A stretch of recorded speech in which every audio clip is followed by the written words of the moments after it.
اعوذ باللہ من الشیطان الرجیم بسم اللہ الرحمن الرحیم رب اشرح لی صدری ویسر لی امری واحلل عقدۃ من لسانی یفقہوا قولی اللہم فقہنا فی الدین اللہم فقہنا فی الدین آمین یا رب العالمین۔ السلام علیکم ورحمۃ اللہ وبرکاتہ۔ الحمدللہ ایک وہ دن تھا جب ہم نے دوبارہ اس قرآن کی صورتوں کے ساتھ دور شروع کیا تھا، اور آج وہ دن ہے کہ انشاءاللہ تعالیٰ اس پورے دور کو ہم والناس پہ وائنڈ اپ کرنے جا رہے ہیں۔ یاد رکھا کریں، جب بھی کسی کام کا آغاز ہوتا ہے ایک الگ انرجی ہوتی ہے، ایسا بھی کر لیں گے ہم، ویسا بھی کر لیں گے، ایک چھٹی نہیں کریں گے۔ بالکل جیسے کوئی ایتھلیٹ ہوتا ہے نا، جب وہ اپنی دوڑ کے لیے دوڑ رہا ہوتا ہے تو انیشیلی وہ بہت زیادہ بوسٹ اپ ہوتا ہے، بس میں نے ہی فنش لائن کراس کرنا ہے۔ اس لیے آپ کو حدیث ملتی ہے کہ بالکل نیت جو ہے نا اعمال کے شروع میں بنائی جاتی ہے، تو پہلے نیت بڑی اسٹرانگ ہوتی ہے۔ پھر ایک حدیث کا مفہوم آتا ہے کہ اعمال کا جو بھی دار و مدار ہے، ایکسیپٹنس یا ریجیکشن، وہ اس کے خواتین پر ہے، اس کی اینڈنگ کیسے ہوتی ہے۔ تو آپ ایک ایتھلیٹ کی مثال ہے نا، جو دوڑ میں ریس لگاتا ہے، جب بالکل فنش لائن کے قریب آ جاتا ہے تو وہ اپنی ساری انرجیز لگا دیتا ہے۔ دیکھا ہے کبھی ایتھلیٹس کو؟ دیکھا ہے وہ بھاگتے ہیں، بیچ میں تھوڑا سا وہ سلو ڈاؤن ہو جاتے ہیں، لیکن چاہے جتنے بھی تھکے ہوئے ہوں، جب وہ بالکل اپنی جیت کے قریب آ رہے ہوتے ہیں تو وہ کیا کرتے ہیں؟ جتنی انرجی ان کے پاس ہوتی ہے، جتنی ریسٹورڈ انرجی ان کے پاس ہوتی ہے، وہ اس کو پرفارمنس میں ڈال دیتے ہیں۔ تو اسی طرح سے آج اگر آپ کے دورہ سورۃ القرآن کا اس اعتبار سے 2024 کے رمضان کے اعتبار سے لاسٹ ڈے، تو آج آپ سب سے زیادہ انرجیٹک ہونے چاہیے کہ آج میں ساری ایفیشنسی اپنی دکھا دوں گی، میں بہت ہی دل سے قرآن کو انشاءاللہ تعالیٰ سمیٹوں گی، جبکہ قرآن کا دور کبھی ختم نہیں ہوتا، قرآن کے ساتھ زوال کبھی بھی نہیں ہے۔ ختم القرآن کہہ دینا یا بس میں نے قرآن ختم کر لیا، نہیں، قرآن تو ساری زندگی کی ایک لائف سائیکل چینج ہے، اس کے ساتھ تو آپ نے ہمیشہ کنیکٹڈ رہنا، چاہے مدرسہ آپ کے سامنے ہو یا پھر مدرسہ ایبسنس میں اور آپ قرآن کے ساتھ جڑے ہوئے ہو۔ تو اللہ کا نام لے کے سورہ والضحیٰ شروع کرتے ہیں۔ یہ آخر کی چند صورتیں سلیکٹ کی ہیں ہم لوگوں نے اپنی آج کی کلاس کے لیے، تاکہ یہ وہ صورتیں میجورٹی جو ہم اپنی نماز میں پڑھتے ہیں، اور اللہ کے نبی کی حدیث ہے کہ تمہارا نماز میں اتنا ہی حصہ ہے جتنا تم نے سمجھ کے پڑھا۔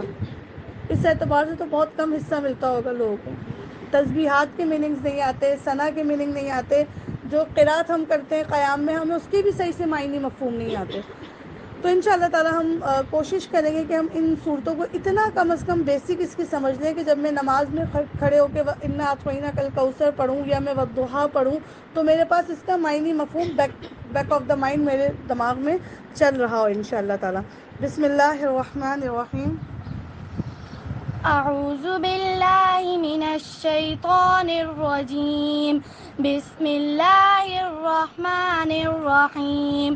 والضحى والليل إذا سجى ما ودعك ربك وما قلى وللآخرة خير لك من الأولى ولسوف يعطيك ربك فترضى ألم يجدك يتيما فآوى ووجدك ضالا فهدى ووجدك عائلا فأغنى فأما اليتيم فلا تقهر وأما السائل فلا تنهر وأما بنعمة ربك فحدث. صدق الله العظيم.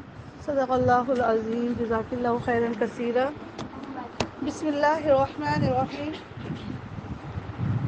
قرآن کی بہت ہی خوبصورت اور بہت ہی موٹیویشن والی سورہ ہے والضحیٰ، مکی صورتوں میں سے ہے۔ اس صورت کا شان نزول یہ ہے کہ نبی کریم صلی اللہ علیہ وآلہ وسلم پہ کچھ عرصے کے لیے وہی وقت میں آ گئی، یعنی ایک پاز مل گیا وہی کو۔ پہلے تو بیک ٹو بیک وہی کا نزول ہوا کرتا تھا، نیچے رسول اللہ صلی اللہ علیہ وسلم کو کوئی ساحر کہتا، کوئی کذاب کہتا، کوئی مجنوں کہتا، کوئی کہتا نعوذ باللہ اس سے ہماری دیوی دیوتا کی کوئی بددعا لگی، کوئی گستاخی ہو گئی ان سے۔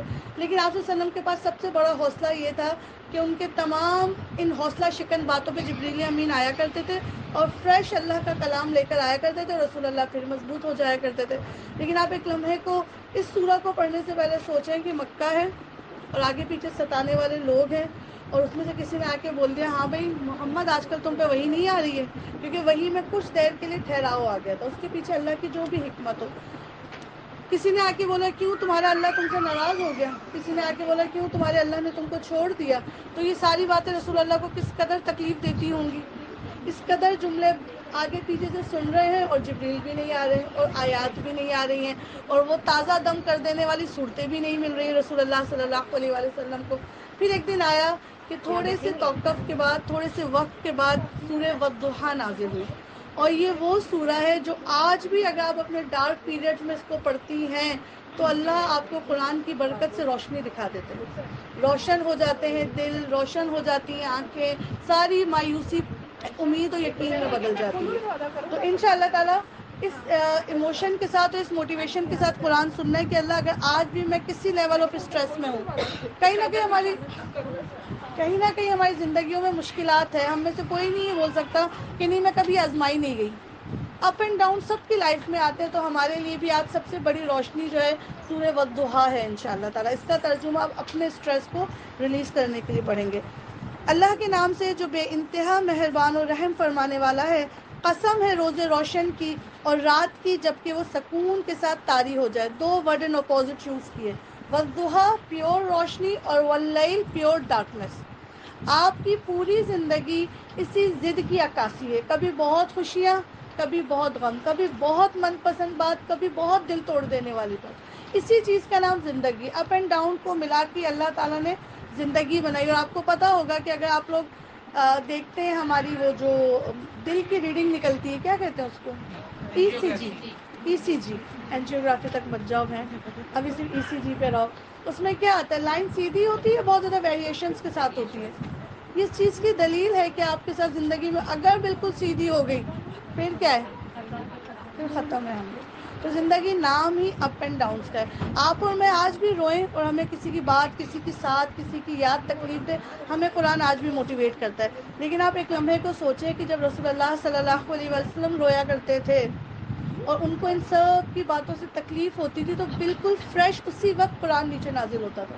ہمیں امی آ کے چپ کروا دیتی ہیں، ابو آ کے چپ کروا دیتے ہیں، شوہر آ کے چپ کروا دیتے ہیں، رسول اللہ کو جبریل آ کے چپ کروایا کرتے تھے، بالکل فریش قرآن لے کر آیا کرتے تھے. تو اسی طرح سے رسول اللہ کی بھی آنکھ میں آنسو تھے، رسول اللہ بھی پریشان تھے کہ یہ والی آیات آ گئی کہ قسم ہے روز روشن کی اور رات کی جبکہ وہ سکون کے ساتھ طاری ہو جائے. اے نبی صلی اللہ علیہ وآلہ وسلم، تمہارے رب نے تم کو ہرگز نہیں چھوڑا. کیسے دوبارہ سے زندگی ملی ہوگی رسول اللہ کو کہ اچھا میرے اللہ مجھ کو چھوڑ کے نہیں بیٹھے، اور نہ ہی تو وہ تم سے ناراض ہوا ہے، اور یقیناً تمہارے لیے بعد کا دور پہلے کے دور سے زیادہ بہتر ہے. امید بھی تھی، تسلی بھی تھی اور گڈ ٹائٹلنگ بھی تھی کہ اے نبی صلی اللہ علیہ وسلم، جس مکے میں اس وقت تمہیں ستایا جا رہا ہے، حرم میں تمہیں کھڑے نہیں ہوا جا رہا، مطاف میں تمہیں بیٹھا نہیں دیے جا رہا، ایک دن سب لوگ تمہارے قتل پہ سوار ہوئے ہیں اور تمہیں اسپیل آؤٹ کرنے کے لیے جلا وطن کرنے کا سوچ رکھا ہے انہوں نے. ان قریب اے نبی صلی اللہ علیہ وسلم، تمہارا آنے والا کل تمہارے آج کے دن سے زیادہ بہتر ہوگا. اور پھر یہ بات سچی ہوئی الحمدللہ. جس مکے سے رسول اللہ کو نکالا جا رہا تھا شدید تکلیف پیدا کرنے کے بعد، اسی مکے میں 8 ہجری کو رسول اللہ فاتح کی حیثیت سے داخل ہوئے.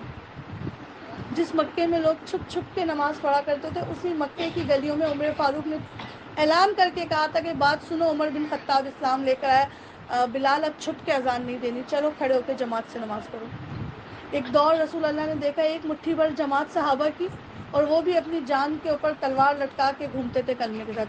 اور ایک دن وہ آیا کہ خطبہ حجت الوداع میں 1,24,000 صحابہ کا ایک ریلا رسول اللہ کا خطبہ سامنے بیٹھا ہوا سن رہا تھا. ایسی شاندار فتح ملی، لیکن کس چیز کا یقین تھا، وَلَلْآخِرَةُ خَيْرٌ لَكَ مِنَ الْأُولَىٰ، تمہاری آنے والا جو دن ہے، تمہاری اخیر جو ہے وہ تمہارے پہل سے بہت خوبصورت ہوگی. اور کیا بتایا، وَلَسَوْفَ يُعْطِيكَ رَبُّكَ فَتَرْضَىٰ، اے نبی ان قریب آپ کا اللہ آپ کو اتنا دے دے گا، اتنا دے دے گا کہ آپ راضی ہو جائیں گے. یہ والی آیت جو ہے نا پڑھنا بہت آسان ہے، جب آپ اس کے اندر اترتے ہیں. مجھے اور آپ کو زندگی دی گئی اللہ کو راضی کرنے کی، ایسے ہی ہے. اور آپ صلی اللہ علیہ وآلہ وسلم سے اللہ کہہ رہے ہیں کہ اے نبی میں آپ کو اتنا دے دوں گا، ہم آپ کو راضی کر دیں گے. ہم اللہ کو راضی کر رہے ہیں، اور اللہ تعالیٰ کس کو راضی کر رہے ہیں، اپنے نبی محترم کو. آپ دیکھیں گے تو صحیح، اللہ کے نبی آپ دیکھیں تو صحیح، ان قریب آپ کا رب آپ کو اتنا نواز دے گا کہ آپ راضی ہو جائیں گے. جب غزوہ تبوک کا واقعہ سنتے ہیں، یہ وہ جنگ تھی جو فرض کفایہ تھی، فرض عین تھی. آپ صلی اللہ علیہ وسلم کی 63 سالہ زندگی میں بہت سے غزوات ہوئے، وہ فرض کفایہ کے لیول میں آتے تھے جہاد، محلے سے کچھ صحابہ بھی شامل ہو جاتے تو پورے محلے کی شماری ہو جاتی تھی، لیکن واحد غزوہ تبوک ایسا جنگ ہے جس میں اللہ کے نبی نے یہ بتایا کہ فرض عین ہے، سب نے اس جنگ و جہاد کے لیے نکلنا ہے۔ یہ وہ غزوہ تبوک تھی جو رومی سلطنت کے خلاف لڑی جانی تھی، اور اس کے لیے مال بھی چاہیے تھا، ریسورسز بھی چاہیے تھے، اور جان بھی چاہیے تھا۔ یہ وہی جنگ تھی جس میں عمر فاروق اپنے گھر کا آدھا مال لے کر آ گئے تھے، اور ابو بکر صدیق اپنے گھر کا پورا مال لے کر آ گئے تھے۔ اور جب وہ مال لے کر آ رہے تھے تو جبریل آئے تھے رسول اللہ کے پاس اور کہا تھا کہ جب ابو بکر آئیں تو ان سے پوچھنا کہ اللہ پوچھ رہا ہے ابو بکر آپ ہم سے راضی ہیں؟ بہت سلیکٹڈ لوگ ہیں جن سے زمین پہ اللہ یہ فکر کرتا ہے یہ بندہ راضی ہے مجھ سے، میں نے اس کو اتنا آزما لیا، اتنی ساری مشکلیں بیک ٹو بیک دی، اس سے پوچھا یہ سارے نصیب پہ راضی ہے؟ تو رسول اللہ صلی اللہ علیہ وسلم اتنے حیران کہ ایسا کیا ابو بکر پہنچے نہیں تھے نا ابھی ان کی محفل میں، کہ اللہ جبریل سے پوچھوا رہا ہے کہ جب ابو بکر صدیق آئیں تو پوچھنا وہ اپنے اللہ سے راضی ہے؟ تو اللہ کے نبی نے کہا ابو بکر تم ایسا کیا کر کے آئے ہو؟ تو سیرت کی کتابوں میں آتا ہے کہ ابو بکر صدیق کے ہاتھ کے نا اس بغل سے بلیڈ آ رہا تھا، تو اللہ کے نبی نے پوچھا یہ کیا ہے؟ تو کہنے لگے اللہ کے نبی اپنے گھر کا سارا مال لے کر آ گیا ہوں، جو کرتا میں نے پہنا ہوا تھا وہ بھی اتارا اور ٹاٹ کی بوری اپنے اوپر ڈالی اور جلدی میں ببول کے کانٹوں سے اس کو سیکھ کے آیا ہوں۔ تو جب تیز تیز چل رہا تھا تو یہ چھلتے ہوئے آ رہے ہیں، اس پہ اللہ کے نبی نے کہا تھا ابو بکر اللہ تم سے پوچھتا ہے تم اللہ سے راضی ہو؟ تو ابو بکر صدیق اپنا مال رکھے جا رہے تھے اور روئے جا رہے تھے کہ اے نبی اللہ سے کہیں کہ ابو بکر اس سے راضی ہے، بس وہ اس سے راضی ہو جائے۔ کیسے لوگ تھے! تو آپ صلی اللہ علیہ وسلم کو کہا جا رہا تھا اے نبی بہت جلد ایسا ہوگا، سوفا وہ ہے مستقبل بعید ہے لیکن چند سال لگیں گے اور تم دیکھو گے کہ تمہارا رب تم کو اتنا دے دے گا، ابراہیم تم سے لے لیا، قاسم تم سے لے لیا، لیکن اس سے بڑھ کے جان لوٹانے والے صحابہ دے دیں گے۔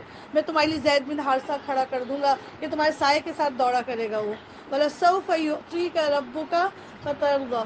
آپ بھی جب کبھی مشکل میں ہوں تو اس آیت کو پڑھا کریں، ان قریب میرا اللہ مجھ کو اتنا دے دے گا انشاءاللہ تعالیٰ کہ میں راضی ہو جاؤں گا اپنے رب سے۔ میں ایک موٹیویشنل اسپیکر کا بیان سن رہی تھی، انہوں نے کہا کہ کسی رائٹر کا جملہ دہرا رہے تھے، اللہ مجھے اتنا دے کہ میں راضی ہو جاؤں اور پھر میں تیرے راستے میں اتنا دینے والا بن جاؤں کہ تو مجھ سے راضی ہو جائے۔ تو یہ والی آیات جو ہے نا یہ میرے لیے تو سورہ والضحیٰ کی آیت بہت خوبصورت ہے، اسی طرح سے وَلَلْآخِرَةُ خَيْرٌ لَكَ مِنَ الْأُولَىٰ وَلَسَوْفَ يُعْطِيكَ رَبُّكَ فَتَرْضَىٰ أَلَمْ يَجِدْكَ يَتِیمًا فَآوَىٰ وَوَجَدَكَ ضَالًّا فَہَدَىٰ۔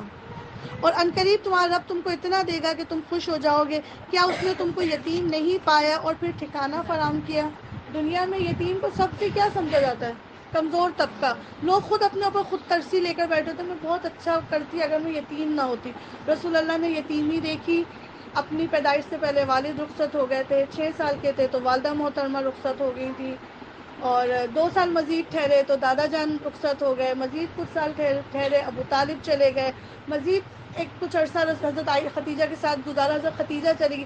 غرض جس رشتے سے رسول اللہ کو ایک چارم ملتا تھا اللہ تعالیٰ اس رشتے کو اپنے پاس بلا لیتے، پھر بھی کام کیا کر کے دکھایا، ارسل وما ارسلناک الا رحمۃ للعالمین، تمام جہانوں والوں کے لیے پھر بھی کیا بن کے رہے رسول اللہ، ان کمیوں کے ساتھ بھی رحمۃ للعالمین۔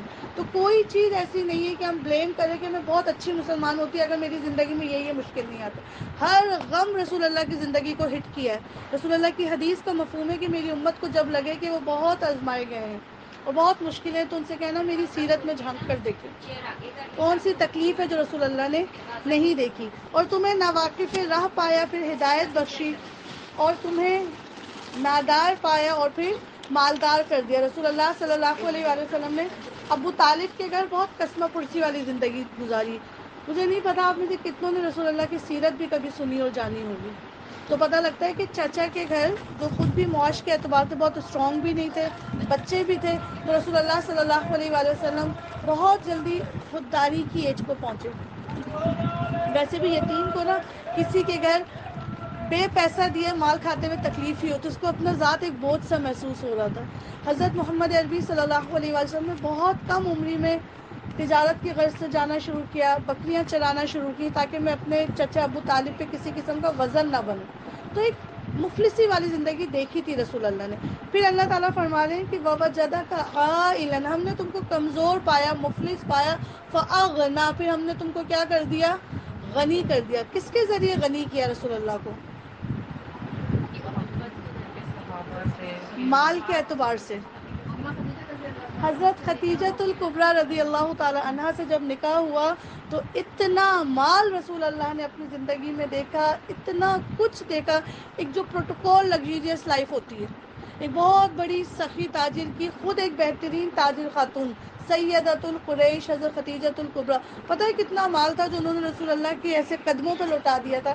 ایک دن کا واقعہ آتا ہے کہ رسول اللہ مسجد سے آئے یا کسی ایسے پوائنٹ، رسول ڈکلیئر ہو چکے تھے تو بہت اداس، کیونکہ اپنے پاس تو اتنا مال نہیں تھا، تو حضرت خدیجہ نے پوچھا کہ آپ کو کس چیز نے اداس کیا محمد عربی صلی اللہ علیہ وسلم؟ تو کہنے لگے خدیجہ میں نے ایک قافلہ دیکھا ہے، ان کے پاس نہ کھانے کا سامان ہے اور نہ پہننے کا سامان ہے، تو یہ سوچ ہی رہے ہوں گے کہ میرے پاس اتنا ہوتا تو میں دے دیتا۔ تو حضرت خدیجہ نے کہا آپ ایسا کریں، جائیں اور بڑے بڑے سرداروں کو بلا کے لائیں۔ رسول اللہ گئے، کچھ سردار جمع کر کے لائے۔ جب تک رسول اللہ اپنے گھر واپس آئے، ہماری ماں امی خدیجہ نے اپنا جتنا مال تھا ان کے پاس سب بوری میں بند کر دیا اور بوریوں کے ڈھیر لگا دیے، اتنی زیادہ اور اتنی اونچی بوریاں تھیں کہ رسول اللہ نے فرمایا جب میں اس کے پیچھے آ کے بیٹھا تو میں چھپ گیا، یعنی سامنے سے کوئی دیکھتا تو رسول اللہ نظر نہیں آ رہے تھے، اتنی اونچی بوریاں تھیں۔ اور پھر رسول اللہ سے کہا تھا اللہ کے نبی خدیجہ بھی آپ کی اور میرا سارا مال بھی آپ کا، میں آج کے بعد پوچھنا بھی نہیں، مطلب میں آپ کو ایسے مال دے رہی ہوں کہ میں پوچھوں گی نہیں کہ آپ نے کہاں لگا دیا۔ فَأَغْنَا، پھر ہم نے تم کو کیا کیا؟ غنی کر دیا، سبحان اللہ۔ لہٰذا تم یتیم پر سختی نہ کرو اور سائل کو نہ جھڑکو اور اپنی رب کی نعمت کا اظہار کرو۔ وَأَمَّا بِنِعْمَةِ رَبِّكَ فَحَدِّثْ، رسول اللہ کو بھی بتایا جا رہا ہے کہ نعمتوں کا کیا کرو؟ اظہار کرو، اپنی زبان حاصل کردہ پہ ڈسکشن پہ گزارو۔ ہماری میجورٹی باتیں اس بات پہ ہوتی جو ہمیں حاصل نہیں ہے، اس لیے آج کی عورت سب سے زیادہ ناشکری۔ رسول اللہ نے فرمایا میں نے کثرت سے عورتوں کو جہنم میں لٹکے ہوئے دیکھا، اور وجہ کیا تھی کہ ناشکری تھی، یہ نہیں بولا تھا بے نمازی تھی، بے پردہ تھی، زبان میں شکر گزاری نہیں تھی، لا حاصل کو ہمیشہ ڈسکس کرنا، جو نعمت اللہ نے دے رکھی ہے اس کو حدیث کرو، یعنی اس کو بیان کرو۔ وَأَمَّا بِنِعْمَةِ رَبِّكَ فحدث، لیکن نعمتوں کا بیان کرتے ہوئے یہ سوچ لیجئے کہ آپ کے سامنے وہ لوگ ہوں جو آپ سے جیلس نہ ہوتے، اور نعمتوں کا اظہار اسٹیٹس سے نہیں ہوتا۔ ہماری سب سے اس وقت امت کا زوال یہ ہے کہ وہ خود کے ساتھ کم ہے اور دنیا کے ساتھ زیادہ ہے۔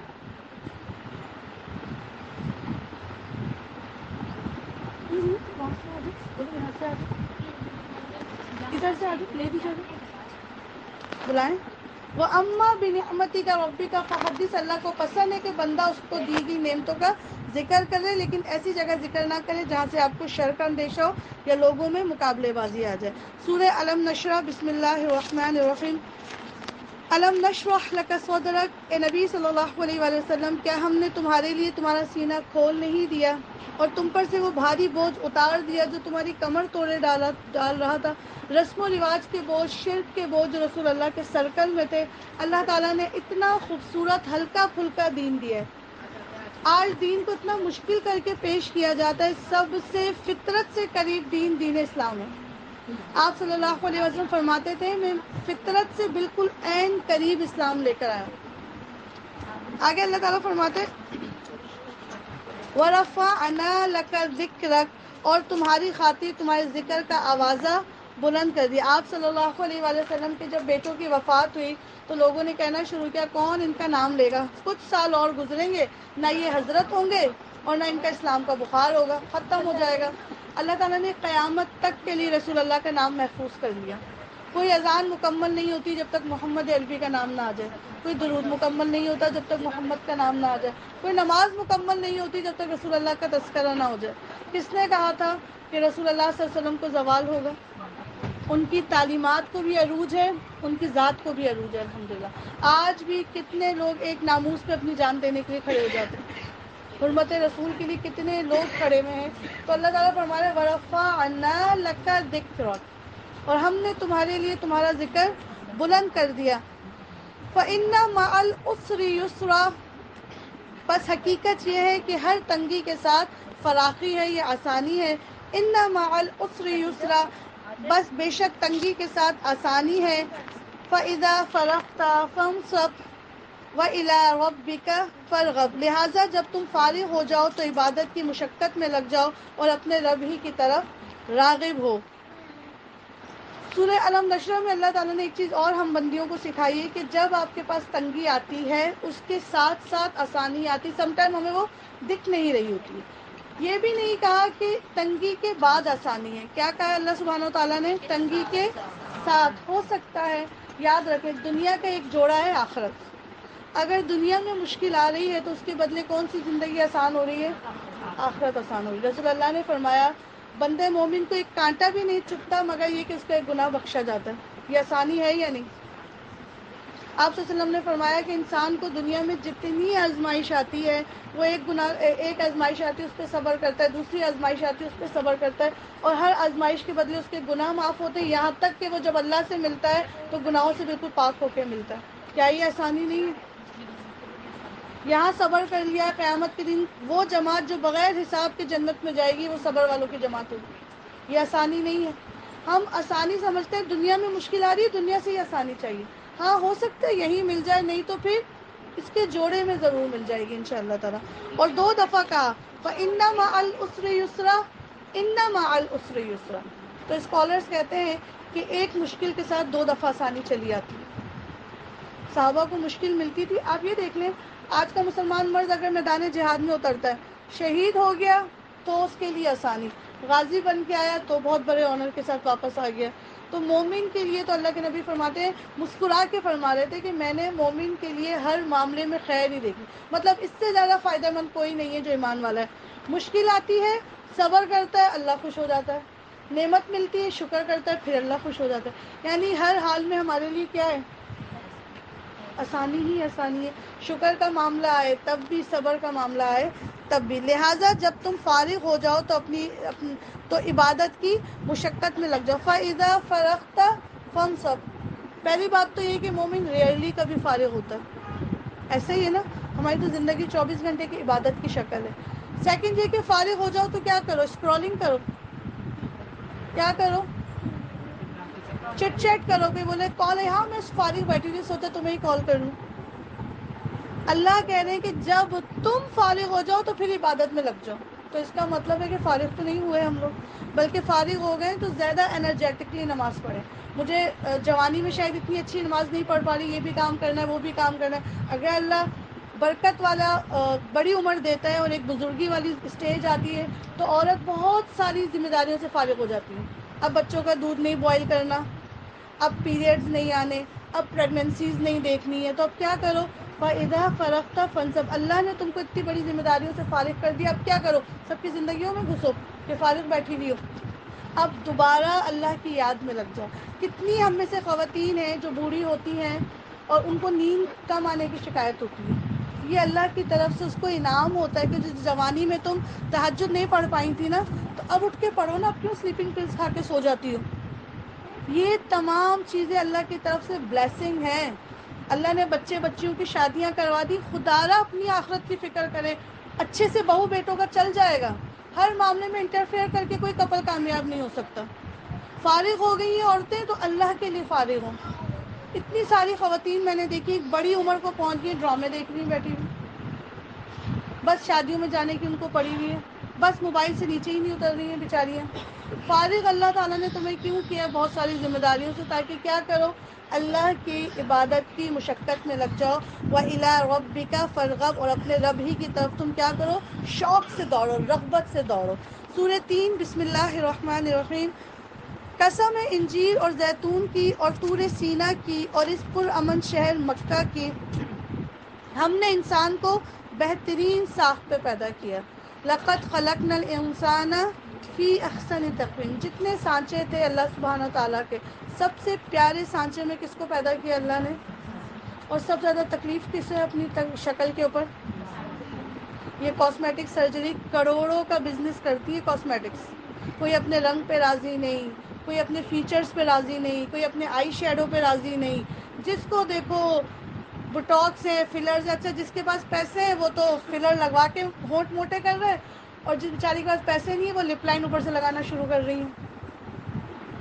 کیا ہے یہ آئی برو پلکنگ کیا ہے؟ بہت ثواب کا کام ہے.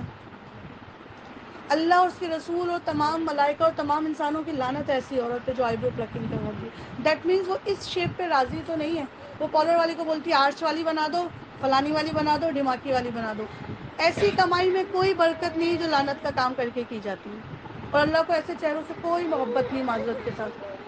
گٹے رگڑنے، سجدوں میں جا جا کے، طواف کر کر کے پاؤں اپنے گھسا لیں، لیکن چہرے پہ لعنت سجائی ہوئی تو رحمت نہیں آتی. یہ دونوں نارتھ اور ساؤتھ پول ہے، ایک دوسرے کو ریپیل کر دیں گے.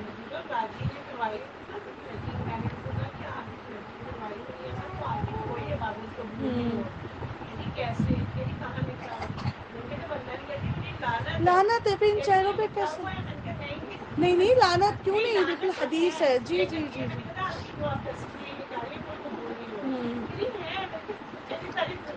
دیکھیں بہت ساری دنیا تو بہت سارا کام کرتی. ساری دنیا رسول اللہ کو مکے سے نکالنے پہ بھی تلی ہوئی تھی، تو اس کا مطلب ہے وہ حق پہ. اللہ قرآن میں کہتے ہیں اگر تم نے اکثریت کی بات مانی تو گمراہ ہو جاؤ گے.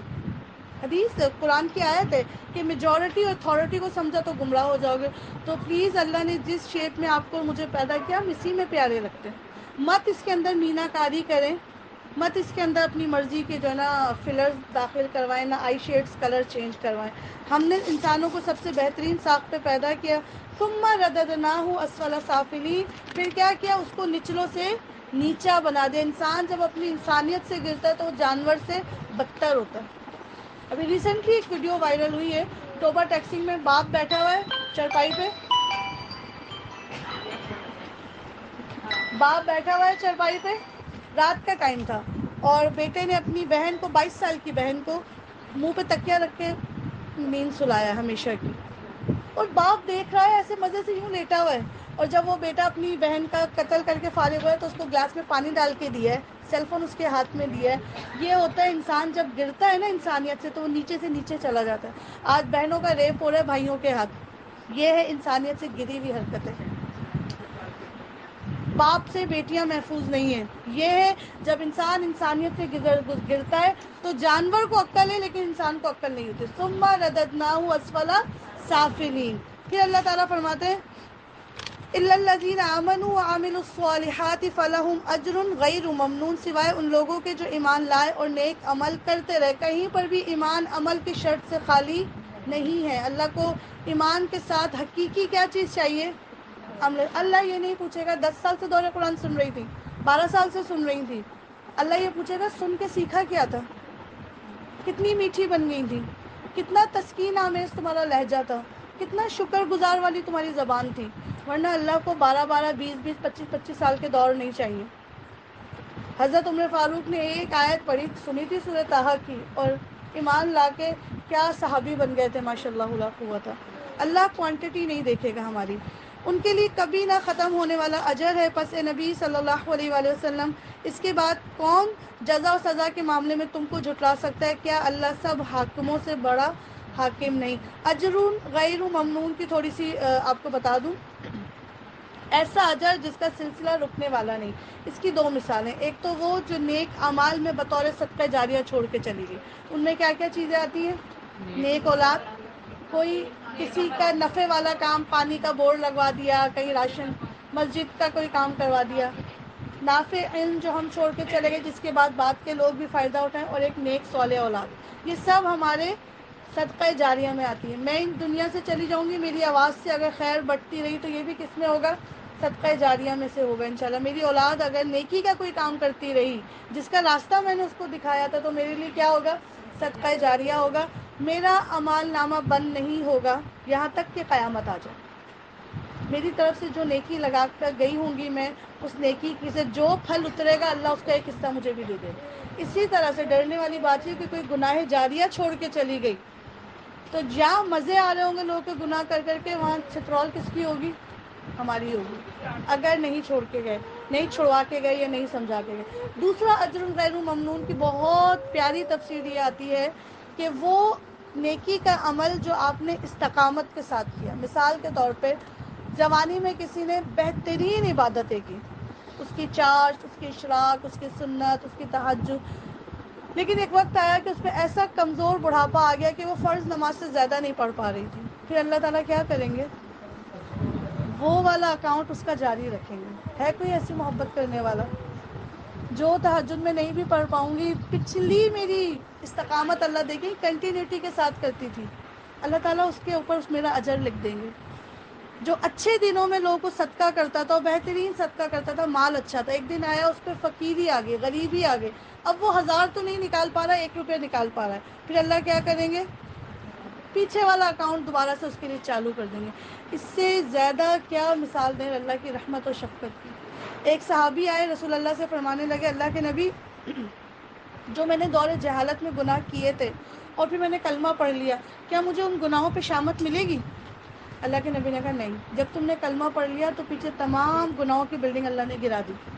اتنا خوش ہو کے گھر گئے. پھر دوسرے صحابی آئے، کہنے لگے اللہ کے نبی، جو میں نے دور جہالت میں نیکیاں کی تھی، اسلام نہیں لایا تھا لیکن چیریٹی کرتا تھا، کسی کی مدد، کیا اس کا کوئی اجر ملے گا؟ کیونکہ وہ سن چکے تھے کہ پچھلے اعمال تو گرا دیے جائیں گے. اللہ کے نبی نے کہا ہاں، اس کا اجر تم کو ملے گا مگر گناہ کی سزا تم کو نہیں ملے گی.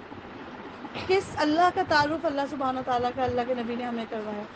ایسی ہے کوئی محبت کرنے والا؟ گناہ مٹا دیے جائیں گے لیکن نیکی کیوں نہیں ملے گی بھائی؟ اس کا بھی ثواب ملے گا، اب جو نیکیاں کرو گے وہ بھی ثواب ملے گا. تو یہ ہے اجر غیر ممنون. سورہ العلق یہ وہ سورہ ہے، اس کی وہ آیات جو بالکل بگننگ رسول اللہ کو بطور وحی بھیجی گئی. اقرا پڑھو اے نبی صلی اللہ علیہ وآلہ وسلم، اپنے رب کے ساتھ جس نے نام کے ساتھ جس نے پیدا کیا، جمے ہوئے خون کے ایک لوتھڑے سے انسان کی تخلیق کی. پڑھو اور تمہارا رب بڑا کریم ہے جس نے قلم کے ذریعے سے علم سکھایا. علم سیکھنے کے لیے کیا ضروری ہے؟ اور کتنے لوگ علم کی محفلوں میں آتے ہیں قلم ہی نہیں لے کر آتے. کس کام آتے ہیں ہمارے گھروں میں؟ شادی شدہ عورت کی زندگی میں قلم کس کام آتا ہے؟ زاربن ڈالنے. قلم کس کام آتا ہے؟ نشانہ مارنا بچے کو تنگ کر رہا ہے تو. سودے کی لسٹ بس. الحمدللہ قلم آپ کی زندگی کا وقار ہونا چاہیے. بار بار بتاتی ہوں کہ ایک حضرت نے کہا کہ جو شخص علم سیکھنے آتا ہے اور بغیر قلم کے چلے آتا ہے تو اس کی مثال ایسی ہے کہ کوئی جہاد میں اترے اور اسلحہ لے کر نہ اترے. یعنی میدان جنگ میں جائے اور بولے کہ پستول تو میں گھر ہی بھول کے آ گیا. وہ ایک لطیفہ تھا نا کہ ایک لڑکا صبح اپنے پیپر کے لیے تیار ہوتا ہے، خوب پپو چپو بنتا ہے اور ساری اپنی اسٹیشنری ریڈی کرتا ہے، سب کچھ کہتا ہے، یہ بھی رکھ لیا وہ بھی رکھ لیا، بس اب پڑھنا باقی ہے. سب بالکل پیپر کی لش پش تیاری ہے. تو یہی والا ہمارا معاملہ ہے، علم سیکھنا ہے اور قلم کے بغیر سیکھنا ہے. آپ کی ہر پرس میں آپ کا قلم ہونا چاہیے، جیسے ہر پرس میں میچنگ کی لپسٹک ہوتی ہے. اللہ تعالیٰ نے قلم کے ذریعے سے علم دیا ہے. چار چیزیں میں نے آپ کو بتائی تھی جو رسول اللہ تعالیٰ نے اپنے دائیں ہاتھ سے تخلیق کی، اور اپنے ہاتھ کی تخلیق ہے اس میں اللہ تعالیٰ نے آدم کو اپنے ہاتھ سے پیدا کیا اور قلم کو اپنے ہاتھ سے پیدا کیا، عرش کو اپنے ہاتھ سے پیدا کیا. تو یہ ہاتھ سے پیدا کی ہوئی چیز ہوں میں بھی، آدم کی اولاد، اور میرے پاس قلم بھی اللہ کی تخلیق میں سے ہے. کہ آپ صلی اللہ علیہ وآلہ وسلم کو 40 ایئرس کی ایج میں جب نبوت دی گئی تو پہلا حکم کیا دیا؟ اقرا، پڑھو. اور ہمارے یہاں 40 ایئرس کے بعد کوئی سوچتا ہے پڑھنے کا؟ کہتے ہیں بچوں کی فیسیں بھرو، پڑھ لیا تمہارے ابا نے جتنا پڑھنا تھا. جتنے رسولوں کو رسالت دی گئی ہے ایج آف 40 میں دی گئی. اور اگر آپ تھوڑا سا ایج آف 40 کو جانتے ہیں تو حدیث کے اعتبار سے جب تک میں 40 سال کی نہیں ہوں گی میں شباب کی عمر میں ہوں گی. تو شباب کہتے ہیں ایسی عمر جس میں آپ کا وزڈم گرو کرتا ہے، آپ کی ذہانت گرو کرتی ہے، آپ کا ریشہ ریشہ گرو کرتا ہے، آپ کی ہڈی گرو کرتی ہے. جب ہماری میچیورٹی کلائمیکس پہ ہوتی ہے، مطلب بالکل پیور ایج ہماری میچیورٹی کے اعتبار سے 40 ایئرس ہے. اس لیے رسولوں کو اس ایج میں منتخب کیا جاتا ہے. ہمارے یہاں تو 18 سال کے ہیرو دکھائے جاتے ہیں، 22 سال کے ہیرو دکھائے جاتے ہیں. جی نہیں، بالکل پیور ایج میچیورٹی کی شباب کی عمر ہوتی ہے 40 ایئرس تک. ہرگز نہیں. انسان سرکشی کرتا ہے اس بنا پہ کہ وہ اپنے آپ کو کیا دیکھتا ہے؟ بے نیاز دیکھتا ہے. بیسکلی انسان کیوں گناہ کرتا ہے؟ کیونکہ وہ سمجھتا ہے کوئی ہے ہی نہیں جو اس کو پکڑے گا، حالانکہ پلٹنا یقیناً تیرے رب ہی کی طرف ہے. تم نے دیکھا اس شخص کو جو ایک بندے کو منع کرتا ہے جبکہ وہ نماز پڑھتا ہو؟ تمہارا کیا خیال ہے اگر وہ بندہ راہ راست پر ہو یا پرہیزگاری کی تلقین کرتا ہو؟ تمہارا کیا خیال ہے اگر یہ منع کرنے والا شخص حق کو جھٹلاتا ہو اور منہ موڑتا ہو؟ کیا وہ نہیں جانتا کہ اللہ دیکھ رہا ہے؟ ہرگز نہیں۔ اگر وہ باز نہ آیا تو ہم اس کی پیشانی کے بال پکڑ کر کھینچیں گے، اس پیشانی کو جو جھوٹی اور سخت خطا کار ہے۔ وہ بلا لے اپنے حامیوں کی ٹولی کو، ہم بھی عذاب کے فرشتوں کو بلا لیں گے۔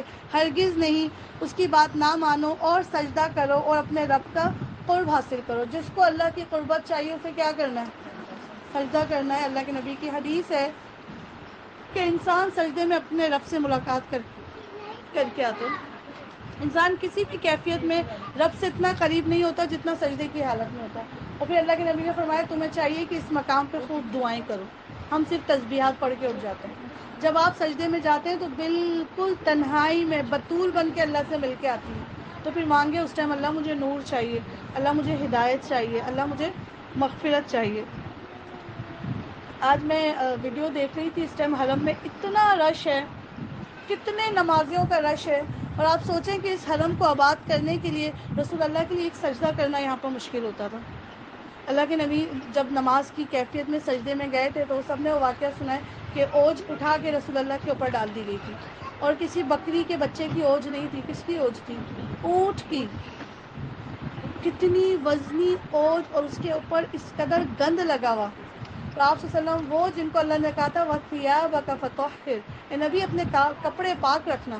رسول اللہ کے کپڑے اتنے نکھرے ہوئے، اتنے خوبصورت، اور اس پہ جب اوج پڑی ہوگی اور رسول اللہ جب اٹھنا چاہ رہے تھے تو اس کے وزن سے اٹھ نہیں پا رہے تھے، اتنی تکلیف۔ اس حرم میں اتنے سجدہ گاہ کو آباد کرنے کے لیے کتنوں نے تکلیف سے سجدے کیے ہیں۔ حضرت عثمان غنی جب نماز پڑھا کرتے تھے تو ان کے سگے چچا ان کو ٹاٹ کی بوری میں لپیٹ دیا کرتے تھے اور پھر بوری کو دھونی دے دیا کرتے تھے۔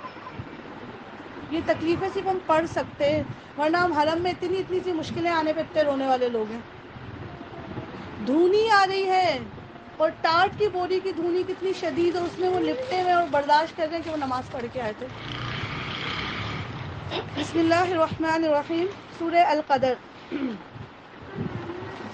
ہم نے اس قرآن کو شب قدر میں نازل کیا۔ وما ادراک ما لیلۃ القدر، تم کیا جانو کہ شب قدر کیا ہے۔ یہ اللہ کا انداز بہت خوبصورت ہے، یہ اللہ کا انداز بہت، تھوڑی سی خاموشی رکھیں انشاءاللہ تعالیٰ آ جائے گی، میں تھوڑا اور تیز بول رہی ہوں۔ یہ اللہ کا ہم پہ بہت بہت بہت بڑا رحم ہے کہ اللہ بڑی محبتوں سے ہمیں سمجھاتا ہے۔ جو لوگ تاک راتوں میں بازار کے چکر لگاتے ہوں ان کے لیے کتنی سچی آیت ہے۔ وما ادراک ما لیلۃ القدر، تمہیں کیا پتا کہ لیلۃ القدر کیا؟ اگر تمہیں خبر ہوتی کہ لیلۃ القدر کیا ہے تو تم ایسے 2 ٹکے کے بازار میں آ کے کھڑی ہوتی۔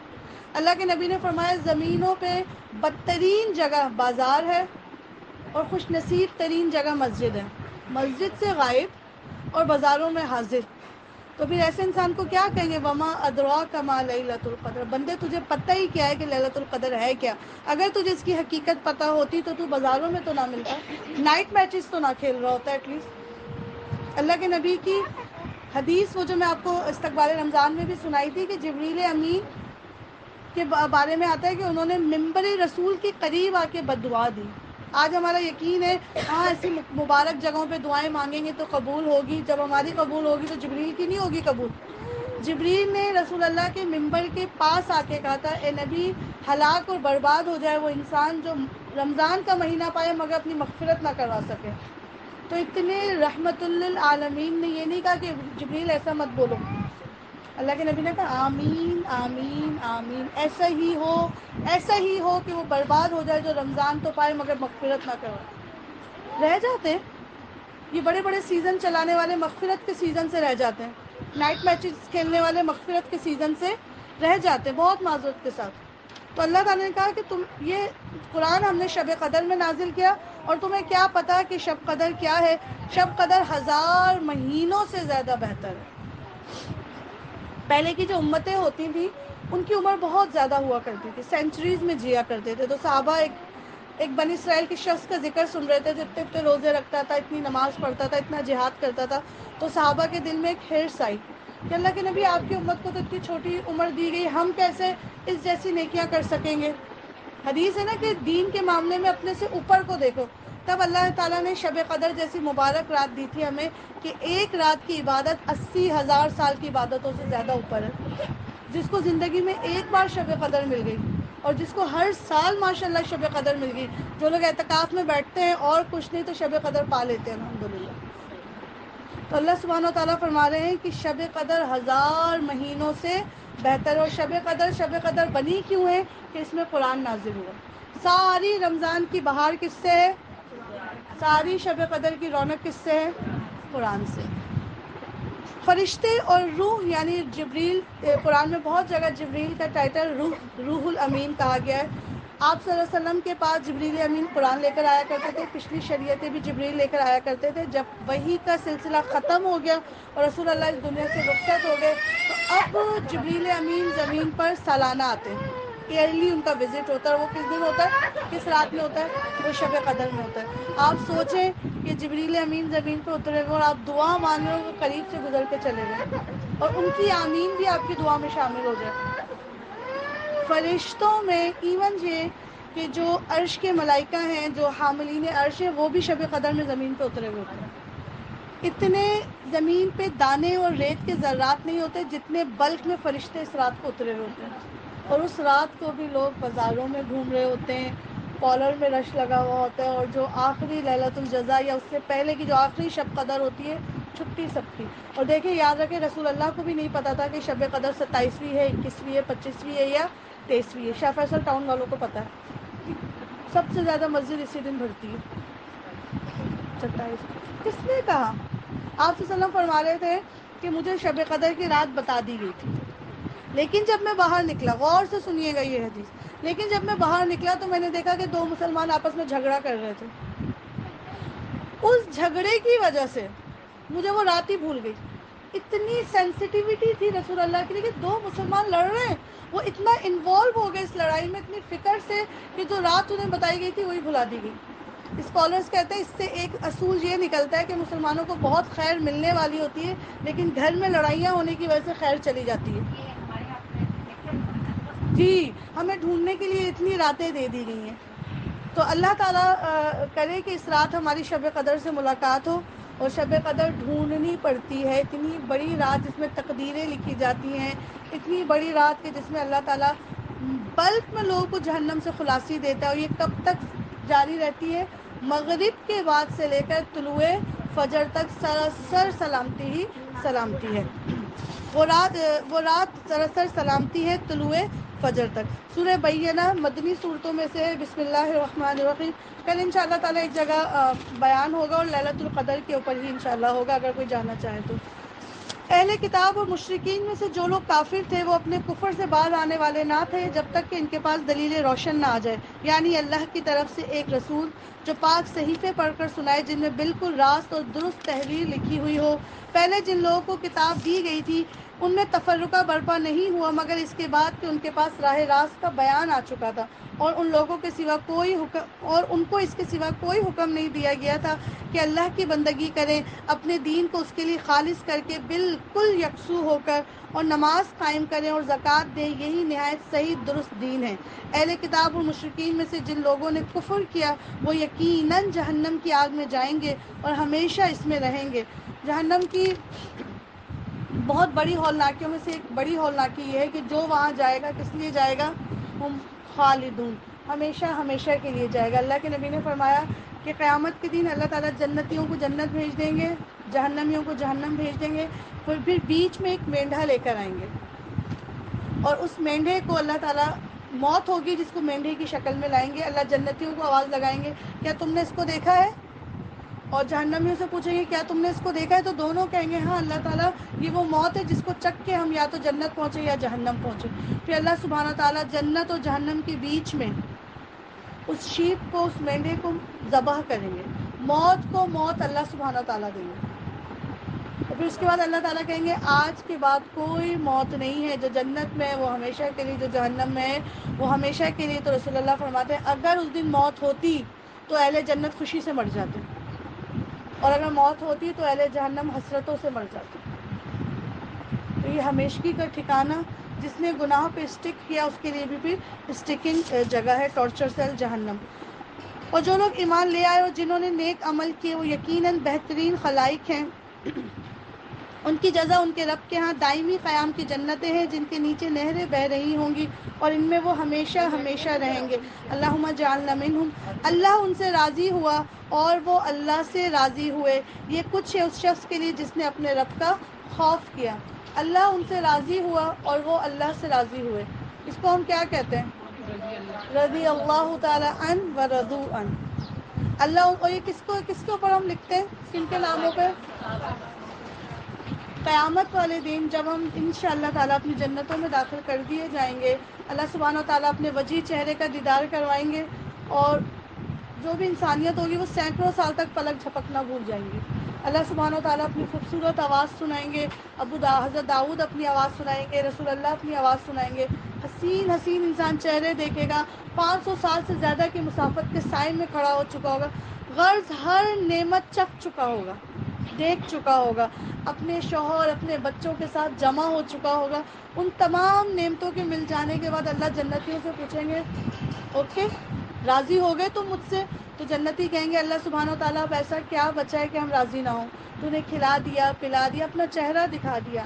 تو اللہ کے نبی نے فرمایا پھر آخری اعلان رضامندی ہوگی. یہ سب سے بڑی نعمت ہوگی انشاءاللہ تعالیٰ. اور اللہ آواز لگائیں گے کہ اے اہل جنت، آج تمہارا رب تم سے ایسا راضی ہو گیا کہ آئندہ کبھی ناراض نہیں ہوگا. اور جیسے ہی یہ اعلان لگے گا تو ہم میں سے ہر کوئی رضی اللہ تعالیٰ عنہ بن جائے گا. آج کوئی لکھ کر دیکھے اپنے نام پہ راز واد، بچے بھی آ کے مٹا دیں گے نہیں مما یہ صحابہ کے لیے. لیکن ایک بار اس رستے پہ چل کے دیکھیں جس پہ اللہ نے اپنی جنتوں کا وعدہ کیا ہے. ہم میں سے ایک ایک فیمیل رضی اللہ تعالی عنہا اور تمام میل رضی اللہ تعالی عنہ بن جائیں گے. اور پھر وہاں سے کبھی راز واد ہم پہ سے اترے گا بھی نہیں انشاءاللہ تعالی. فار ایور کے لیے آج ہم اللہ کو راضی کرتے ہیں ایک تقریب میں، کل پھر ہم سے غلطی ہو جاتی ہے. ایک نری شرمندگی اللہ کے سامنے. اللہ کل سوری کی تھی، آج پھر غلطی ہوگی. لیکن آپ جنتی کی شان دیکھیں کہ اللہ کیا کہیں گے، آج ایسا راضی ہو گیا ہوں کہ کبھی بھی اب دوبارہ تم سے ناراض نہیں ہوں. اور یہ اہل جنت کے لیے سب سے بڑی خوشی ہوگی. اللہ ہمیں، ہماری اولادوں کو، ہمارے والدین کو، ہماری پوری نسل کو اللہ یہ اعلان سنوا دیجیے، تمام امت مسلمہ کو.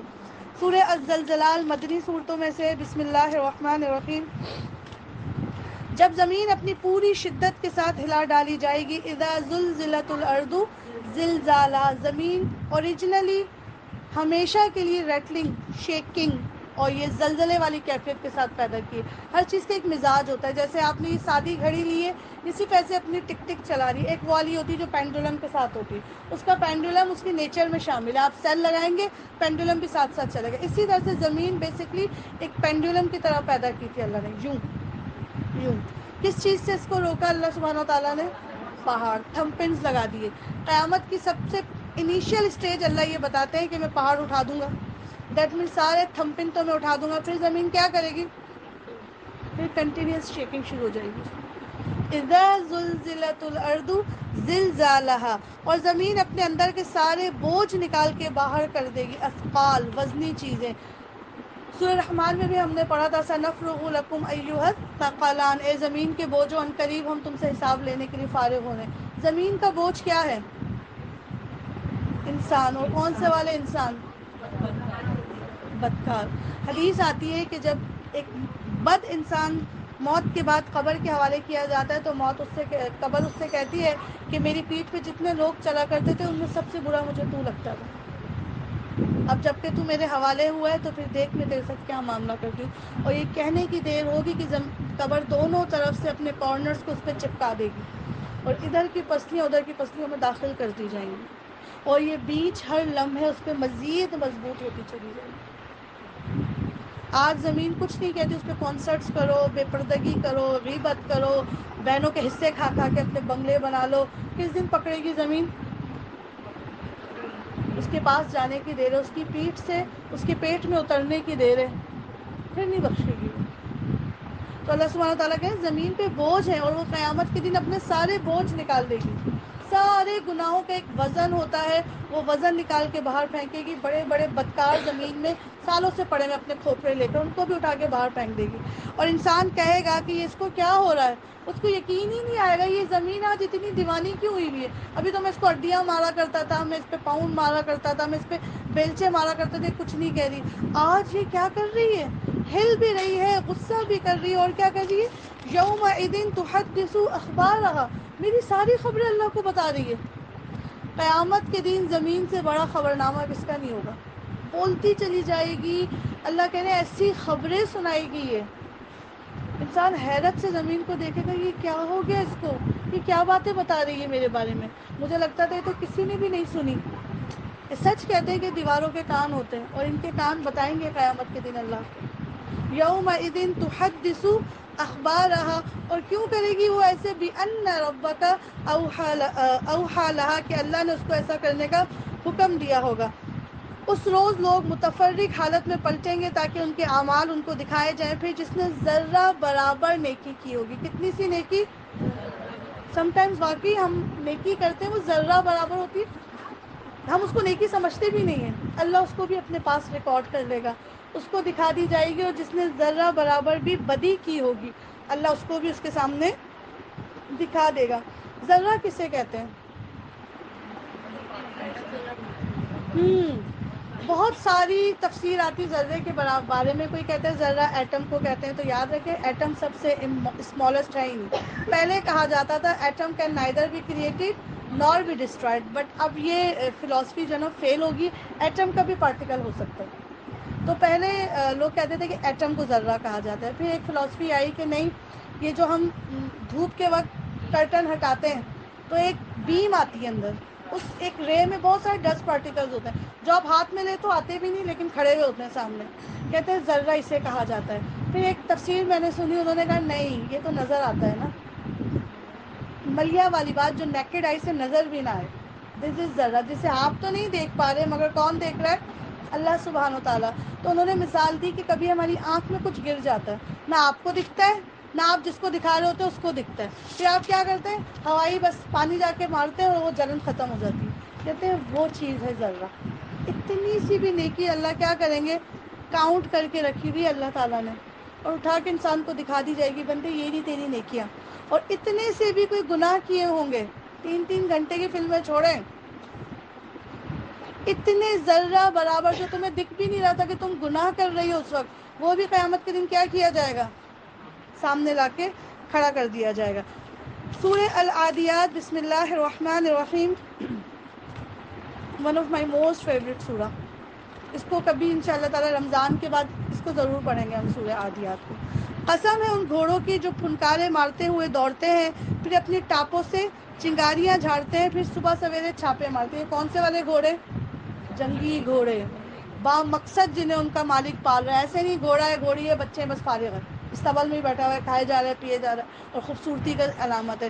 یہ وہ گھوڑے ہیں جن کو جنگوں کے لیے تیار کیا جاتا ہے، پھر اس موقع پہ گرد و غبار اڑاتے ہیں، پھر اسی حالت میں کسی مجمع کے اندر جا گھستے ہیں۔ حقیقت یہ ہے کہ انسان اپنے رب کا بڑا ہی ناشکر ہے۔ گھوڑوں کی بات کرتے کرتے ایک دم کس کے اوپر؟ آج بھی کسی سے پوچھا جائے کہ زمین پہ سب سے وفادار جانور کون سے ہیں تو وہ کیا بولیں گے؟ گھوڑے اور کتے۔ شرم نہیں آتی ہمیں یہ جملہ بولتے ہوئے؟ مالک کتنا دیتا ہے گھوڑے کو؟ وہی گھاس عید والے دن بھی کھلائے گا، روزے کے افطار پہ بھی اس کو وہی دے گا، وہی ذرا سا چارہ، وہی تھوڑا سا پانی بس، اور اس کے گلے میں ایک رسہ بھی ڈال کے رکھا ہوا ہوگا اس میں، اور اس کے ناک میں وہ بھی ڈالے ہوئے ہوں گے، نکیل بھی ڈالے ہوئے ہوں گے، اس کی واچھیں بھی کٹی ہوئی ہوں گی، اس کے باوجود گھوڑا اپنے مالک کا کتنا وفادار ہے۔ پیزا کھلا رہا ہے اس کو، بروسٹ کھلا رہا ہے، کیا دے رہا ہے اس کو؟ چند نعمتیں دے رہا ہے اللہ کی طرف سے اس کو، اور وہ اس کا اتنا وفادار ہے کہ اس کے ایک کہنے پہ اس کے لیے جنگ لڑنے چلا جاتا ہے، جبکہ جنگ اگر مالک جیتے گا تو وہ ٹیریٹری یا وہ باؤنڈری گھوڑے کو ملے گی یا مالک کو ملے گی؟ گھوڑا تو پھر چھوٹے سے استبل میں جا کے کھڑا ہو جائے گا۔ مالک کو اپنی پیٹھ پہ بٹھاتا ہے، اور کوئی نیزہ کوئی گولی آتی تو آپ نے دیکھا ہوگا گھوڑوں کو کہ وہ آگے سے اپنی دونوں ٹانگیں اٹھا کے کھڑی کر دیتے ہیں کہ مالک کو نہ لگے، کس کو لگے؟ ہم کو لگے۔ کیوں نہ لگے مالک کو؟ ہمیں چلاتا ہے، پالتا ہے، کھلاتا ہے۔ پھر ہمارا مالک ہمارے ساتھ کیا کیا کرتا ہے؟ کون ہے ہمارا مالک؟ پھر ہم کبھی اس کی شریعت کے لیے ایسے کھڑے ہوتے ہیں؟ ہم کبھی اس کی حکموں کو ایسے جان پہ لیتے ہیں؟ ہم کبھی اس کے دین کو نافذ کرنے کے لیے ایسے اپنے سینے حاضر کرتے ہیں؟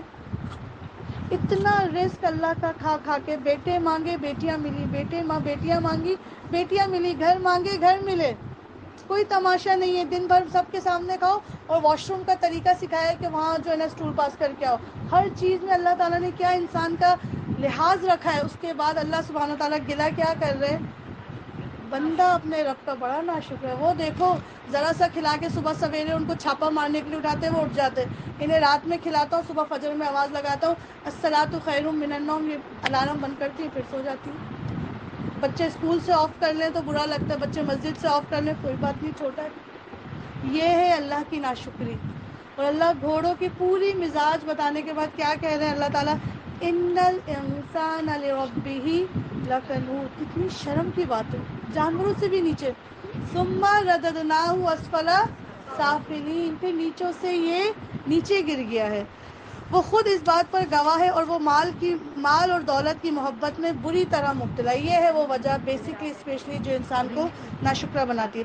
تو کیا اس وقت کو نہیں جانتا جب قبروں میں جو کچھ مدفون ہے اسے نکال لیا جائے گا, اور سینوں میں جو کچھ مخفی ہے اسے برآمد کر کے اس کی جانچ پڑتال کی جائے گی. یقیناً ان کا رب اس روز ان سے خوب باخبر ہوگا. سورہ قاریہ. بسم اللہ الرحمن الرحیم.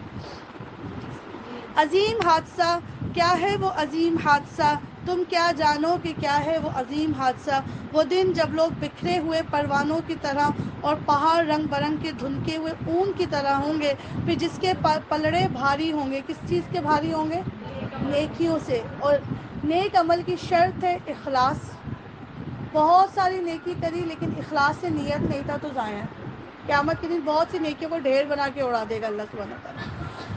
جس کے پلڑے بھاری ہوں گے وہ دل پسند عیش میں ہوگا, اور جس کے پلڑے ہلکے ہوں گے اس کی جائے قرار گہری کھائی ہے. اور تمہیں کیا خبر کہ وہ کیا چیز ہے؟ بھڑکتی ہوئی آگ.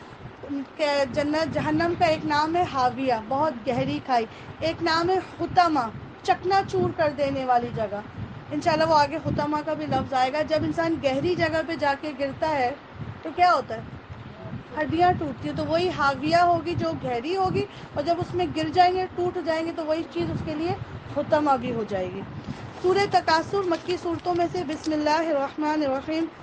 الہاکم التکاثر, تم لوگوں کو زیادہ سے زیادہ اور ایک دوسرے سے بڑھ کر دنیا حاصل کرنے کی دھن نے غفلت میں ڈال رکھا ہے. ایسا ہے یا نہیں؟ انسان کس وجہ سے اللہ کا حکم نہیں پورا کر پاتا یا غافل ہے کہ وہ دونوں ہاتھوں سے دنیا سمیٹ رہا ہے. دو چیزوں کی بیماری ہے انسان کو, ایک زیادہ سے زیادہ لینا اور ایک دوسرے سے زیادہ لینا. دو زیادہ کے پیچھے انسان اپنی انرجی ضائع کر رہا ہے. ایک ہونا کہ صرف مجھے زیادہ چاہیے, نہیں, اس سے زیادہ چاہیے. اس کا اتنا بڑا گھر ہے, مجھے اس سے بڑا گھر چاہیے. اس چیز نے انسان کو اس کے اصل مقصد یعنی آخرت کے دن سے بیگانہ کر دیا, یہاں تک کہ اسی فکر میں تم لبے غور یعنی قبر تک پہنچ جاتے ہو. ہرگز نہیں, ان قریب تم کو معلوم ہو جائے گا. پھر سن لو, ہرگز نہیں, ان قریب تم کو معلوم ہو جائے گا. اس دنیا کی ساری حقیقت نظر کی کیفیت سے جو شخص گزر رہا ہے اس سے جا کے پوچھے. مرنے والے کے نزدیک سب سے ہلکی چیز دنیا ہوتی ہے کیونکہ اس کو چھوڑ کے جا رہا ہوتا ہے. لوگ سمجھتے ہیں کہ مرنے والے کی آنکھیں بند ہو رہی ہیں, بلکہ اس کی آنکھ سے زیادہ تیز آنکھ کسی کی نہیں ہوتی. وہ ہر چیز کو اس کی حقیقت کے ساتھ دیکھ رہا ہوتا ہے. کل سوف تعلمون, ان قریب تم سب سے بڑی عالمہ بن جاؤ گی. ذرا آؤ تو بستر مرگ پہ. وہ حدیثیں جو لوگ آواز میں سنتے ہیں تم آنکھ سے دیکھو گی, ہر چیز کو ڈی ویلیو ہوتا ہوا دیکھو گی. ایک اسکالر کہہ رہے تھے کہ دنیا کا سب سے بڑا عالم وہ ہے جس پہ موت آتی ہے, کیونکہ آپ جو کتابوں میں پڑھتے ہو وہ آنکھ سے دیکھ رہا ہوتا ہے. بس فرق یہ ہے کہ دنیا کا عالم ایسے بیان کر دیتا ہے, اور موت کے وقت عالم بننے والا بول ہی نہیں پاتا, وہ بتا ہی نہیں پاتا لوگوں کو میں کیا بتاؤں کہ موت کی حقیقت کیا اور زندگی کی بے وفائی کیا ہے. تو اللہ کہ عنقریب تم کو معلوم ہو جائے گا. ہرگز نہیں, اگر تم یقینی علم کی حیثیت سے اس روش کو جانتے ہوتے تو تمہارا یہ طرز عمل نہ ہوتا. تم دوزخ دیکھ کر رہو گے, ہر کوئی دوزخ دیکھے گا. پھر سن لو کہ تم بالکل یقین کے ساتھ اسے دیکھ لو گے, پھر ضرور اس روز تم سے ان نعمتوں کے بارے میں جواب طلبی کی جائے گی. ہر انسان نے جہنم کو دیکھنا ہے, انبیاء رسول بھی جہنم کو دیکھیں گے. کہاں سے دیکھیں گے؟ کیونکہ پل صراط جہنم کی پیٹھ پہ باندھی جائے گی, اور اس پل صراط سے جب گزریں گے اتنا ٹائم نہیں ہوتا. حدیث کی روشنی میں سنیں کہ کتنی ہاربل جگہ ہے پل صراط. ہم نے سورہ حدید میں پڑھا تھا کہ اس ٹائم ہمیں بہت زیادہ روشنی اور نور چاہیے ہوگا. پل صراط کی بہت ساری ڈارک امیجنیشنز میں سے ایک ڈارک امیجنیشن یہ ہے کہ جب انسان پل صراط سے گزر رہا ہوگا تو نیچے سے چنگاریاں آ رہی ہوں گی, اور ایک ایک چنگاری ایک سرخ اونٹ کے برابر ہوگی. اور وہ بیک ٹو بیک ایسے ایسے آ رہی ہیں. تو سوچے اتنی باریک سی پلسرات جس کے کوئی ایجز بھی نہیں ہے کہ پکڑ لیا جائے, اس پہ سے انسان گزرے گا اور نیچے سے ایسی چیزیں ڈسٹرکشن کریٹ کریں گی, کیسے بچے گا؟ اور پھر نیچے گرنے والوں کی چیخ, گرے وہ کی چیخ, جہنم کا غصہ, اپنے فرسٹریشن کہ ہائے کہاں گیا میرا نور, بڑی مشکلوں سے درس میں جمع کیا تھا, شادی میں سارا گل ہو گیا تھا مجھ سے. اس ٹائم انسان ڈھونڈے گا روشنی, اتنی فرسٹریشن پہ ایک وقت آئے گا کہ وہ بھی نیچے گر جائے گا. اللہ کے نبی نے فرمایا کچھ لوگ پل صراط سے ایسے گزریں گے جیسے بجلی کی تیزی, کچھ ایسے گزریں گے جیسے براق, اور کچھ ایسے گزریں گے کہ اٹھیں گے پھر گریں گے, اٹھیں گے پھر ایسے لٹکے ہوئے ہوں گے, ان کے پاؤں زخمی چور چور ہو کے وہ جنت کے کنارے پہ پہنچیں گے. اور ایک شخص کے بارے میں تو آتا ہے, رسول اللہ نے فرمایا کہ وہ ایک پاؤں رکھے گا پل صراط میں اور ہوا کی تیزی کے ساتھ وہ بالکل آخری کنارے پہ پہنچا ہوا ہوگا اور جہنم میں گر جائے گا. صحابہ کہتے ہیں کہ اللہ کے نبی ایسا کیوں ہوگا؟ وہ بالکل کارنر سے آ کے گرے گا. اللہ کے نبی نے فرمایا وہ ساری زندگی تو شریعت پہ عمل کرتا ہوگا, لیکن موت کے ایک وقت بالکل موت سے قریب ناحق وصیت کر کے چلا گیا ہوگا. تو اس ناحق وصیت کرنے کی وجہ سے وہ آخری کنڈے سے لٹک کے نیچے گر جائے گا. لوگوں کو جب وصیت نہیں پتہ ہوگی تو پھر ناحق ہی کریں گے نا. ہم میں سے کتنوں کو وصیت کے اصول آتے ہیں؟ ہاتھ اٹھائیں ذرا. آج اگر حق وصیت نہیں پتہ ہوگی تو پھر کون سی والی کریں گے ہم بھی؟ اپنا مال وارث کو وصیت کے طور پہ دینا ناحق وصیت. اور کتنے ماں باپ اپنے ایک بیٹے کی محبت میں غلطی کر کے چلے جاتے ہیں, میری ساری جائیداد اس کو دے دینا, اس نے مجھے آخری وقت میں خیال رکھا. ناحق وصیت ہے. خدا کے لیے وصیت کا قانون سیکھیں. ہم سب کو موت آنی ہے, کیا وصیت کر کے جائیں گے؟ ہاں, یہ یعقوب علیہ السلام کی وصیت. تو آج دیکھیں کہ صرف ایک یا دو ہاتھ ہی اٹھے, کیا ہم کو موت نہیں آنی؟ کیا ہمیں اس حدیث سے ڈر نہیں لگتا کہ کنارے سے پکڑا جائے گا انسان؟ تو کوشش کریں انشاءاللہ تعالیٰ اس چیز کو سیکھیں.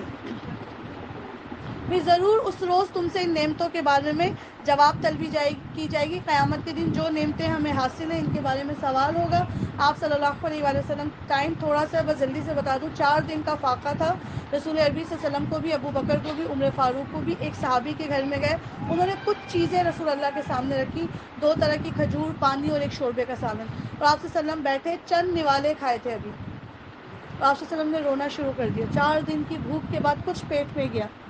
ابو بکر نے رسول اللہ کو روتا دیکھا, وہ بھی رونا شروع ہو گئے.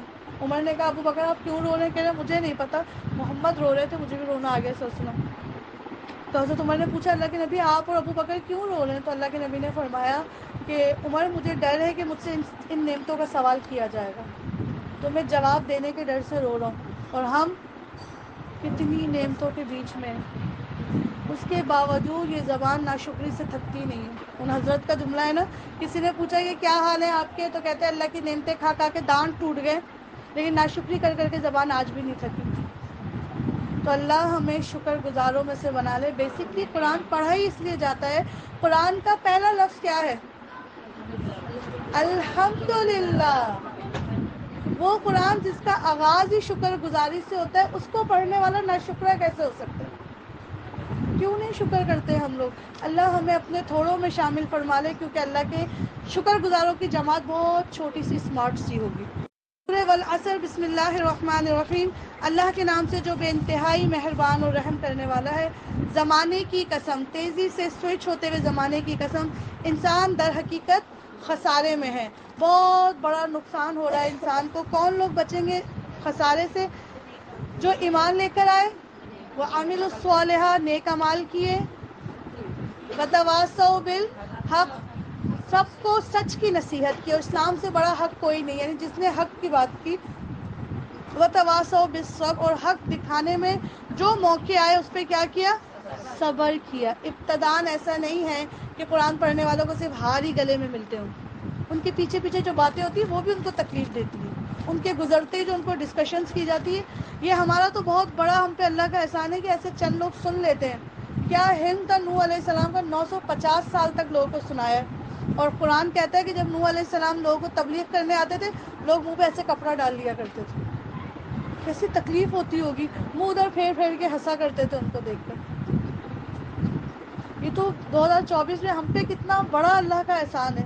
چند سال ہوئے اور ایسے محبت سے ہم سب قرآن سے جڑ جاتے ہیں. یہ 4 چیزیں میری بچیوں میری بہنوں یہ لازمی شرطیں ہیں کامیابی کے لیے. اگر ان میں سے ایک پیپر بھی رہ گیا یعنی ایمان لائے اور عمل صالح رہ گیا فیل. ایمان لائے عمل صالح کی اپنی جنت بنا لی لیکن لوگوں کو وصیت نہیں کی کہ یہ گناہ ہے یہ ثواب ہے تو فیل.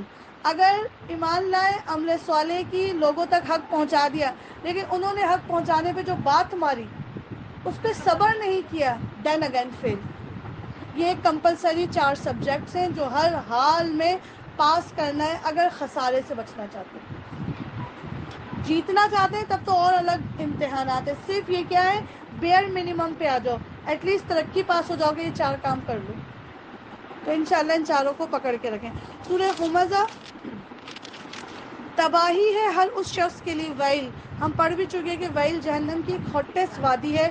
اتنی گرم ہے یہ کہ یہ اپنے ایک حصے کو خود ہی کھا لیتی ہے. شدید ترین گرم. تباہی ہے ہر اس شخص کے لیے جو منہ در منہ لوگوں پر تانے مارے.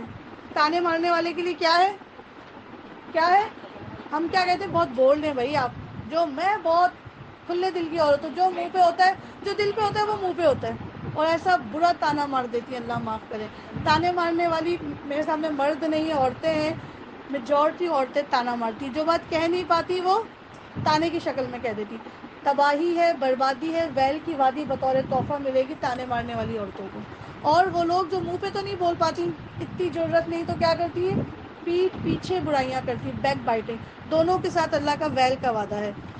اور پیٹھ پیچھے برائیاں کرنے کا خوگر ہے جس نے مال جمع کیا اور اسے گن کر رکھا. وہ سمجھتا ہے کہ اس کا مال ہمیشہ اس کے پاس رہے گا.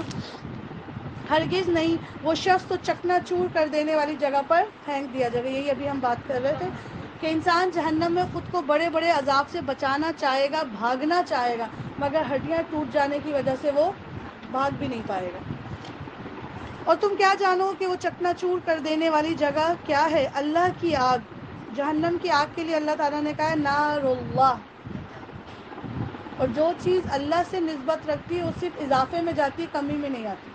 اللہ نے کہا ناقۃ اللہ اللہ کی اونٹنی تو ایک ڈھیک مارتی تھی سارا پی جاتی تھی. اللہ کی پاور انفینٹی کی حد تک ہے اور جو چیز اللہ سے جڑ جاتی ہے اس کی پاور بھی کیا ہوتی ہے انفینٹی ہوتی ہے. یہ کلام کس کا کلام ہے تو دیکھیں اس کی کیا پاور ہے. 1450 سال سے پڑھ رہے ہیں کسی کو پرانا لگتا ہے یہ. تو یہ جو آگ ہوگی نا جہنم کی یہ وہ آگ ہوگی جسے اللہ سبحانہ تعالیٰ بلو کریں گے. تو سوچیں کہ یہ کیا ہوگی جسے اللہ بلو کرے گا. اور اللہ کہتے ہیں میری آگ ایسی ہوگی خوب بھڑکائی ہوئی جو دلوں تک پہنچے گی. دنیا کی آگ اوپر کی اسکن جلا دے گی لیکن جہنم کی آگ کس کو جلائے گی دل کو پکڑے گی. کیوں ساری بیماریاں کہاں ہوتی ہیں بغض غصہ کینہ گرج حسد بدلے کی آگ سب کہاں جلتی ہے نفاق کہاں پیدا ہوتا ہے دل میں. اللہ کہے اسی کو جا کے میری آگ پکڑے گی اور وہ اونچے اونچے ستونوں میں گرے ہوئے ہوں گے. سورہ فیل بسم اللہ الرحمن الرحیم. تم نے دیکھا نہیں کہ تمہارے رب نے ہاتھی والوں کے ساتھ کیا کیا. کیا اس نے ان کی تدبیر کو اکارت نہیں کر دیا اور ان پر پرندوں کے جھنڈ بھیج دیے جو ان کے اوپر پکی ہوئی مٹی کے پتھر پھینک رہے تھے. پھر ان کا حال یہ کر دیا جیسے جانوروں کا کھایا ہوا بھوسا. الم تری کیف فعل ربک باصحاب الفیل. یہ واقعہ جو تھا جسے واقعہ فیل کہا جاتا ہے یہ رسول اللہ کی پیدائش سے شاید 60 یا 90 دن پہلے ہوا تھا.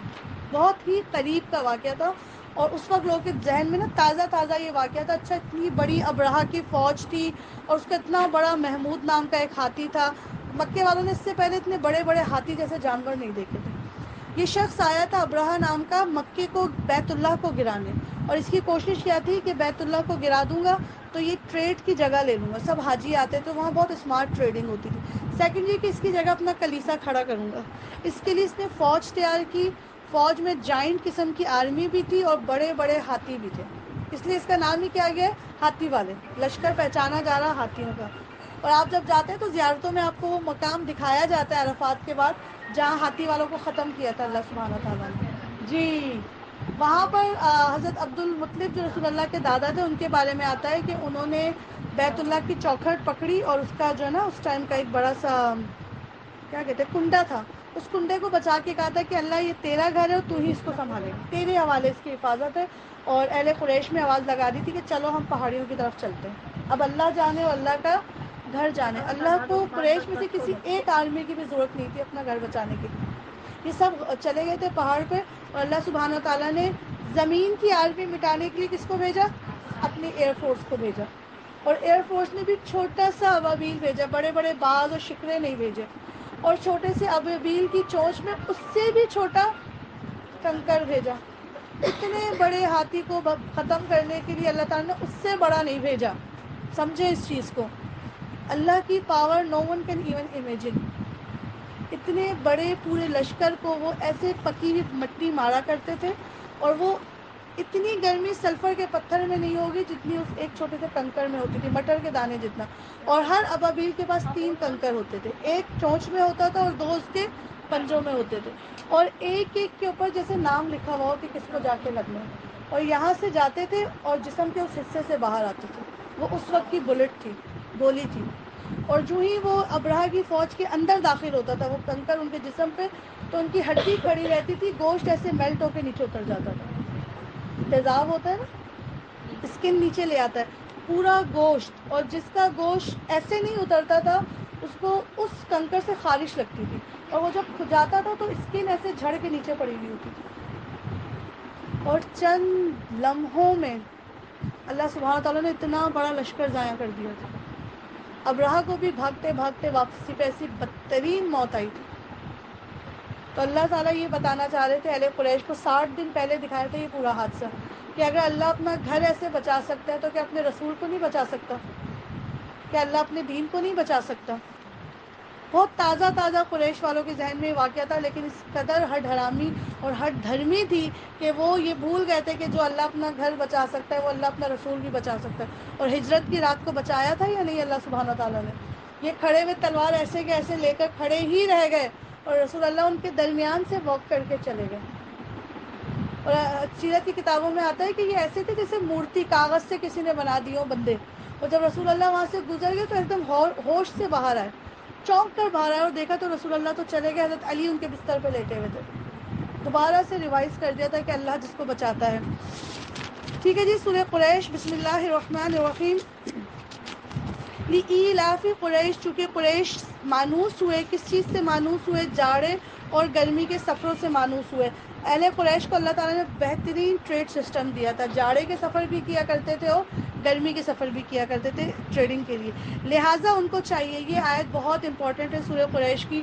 ریسنٹلی الحمدللہ ہم عمرہ کر کے آئے، اور ایسے لاکھوں کروڑوں لوگ صبح شام عمرہ کر کے آ رہے ہیں. آپ جب وہاں جاتے ہیں نا تو آپ دیکھتے ہیں لوگ کعبے سے دیوانوں کی طرح اس کی عبادت کرتے ہیں، یوں گول گول چکر کاٹتے ہیں. کوئی غلاف پکڑنے کے لیے دھکے دے رہا ہوتا ہے، کوئی حجر اسود چومنے کے لیے، کوئی رکن یمانی کو چھونے کے لیے، کوئی مقام ملتزم سے لپٹنے کے لیے، کوئی مقام ابراہیم پہ 2 نفل پڑھنے کے لیے. یہ ساری ہماری اس سے کیا ہوتی ہے؟ اس کالے رنگ کے کپڑے سے ایک محبت ہوتی ہے. اللہ قرآن میں کیا کہہ رہا ہے؟ فَلْيَعْبُدُوا رَبَّ هَذَا الْبَيْتِ. عبادت کس کی کرنا؟ اس گھر کے رب کی. ہم کیا ہوئے؟ اس گھر کی عبادت پہ رہ گئے. دھڑا دھڑ ہر سال عمرے پہ جائیں، بار بار عمرے پہ جائیں، ہم وہیں رہ جائیں، ہمیں وہاں کا اعتکاف مل جائے، یہ ہو جائے وہ، بس اس گھر کی عبادت کرنی ہے. اللہ نے کیا کہا؟ اس کے رب کی عبادت کرو. اس کا رب کعبے میں بھی تھا، اس کا رب پاکستان میں بھی تھا. پاکستان میں بھی آ کے ڈنڈی مارو تو سوچو نا، پاکستان میں بھی آ کے اس کے حکم کے خلاف جاؤ تو سوچو نا. فَلْيَعْبُدُوا، غلامی کس کی کرنا؟ اس گھر کا یہ روب ہے، تو سوچو اس گھر کے رب کا کیا روب ہوگا.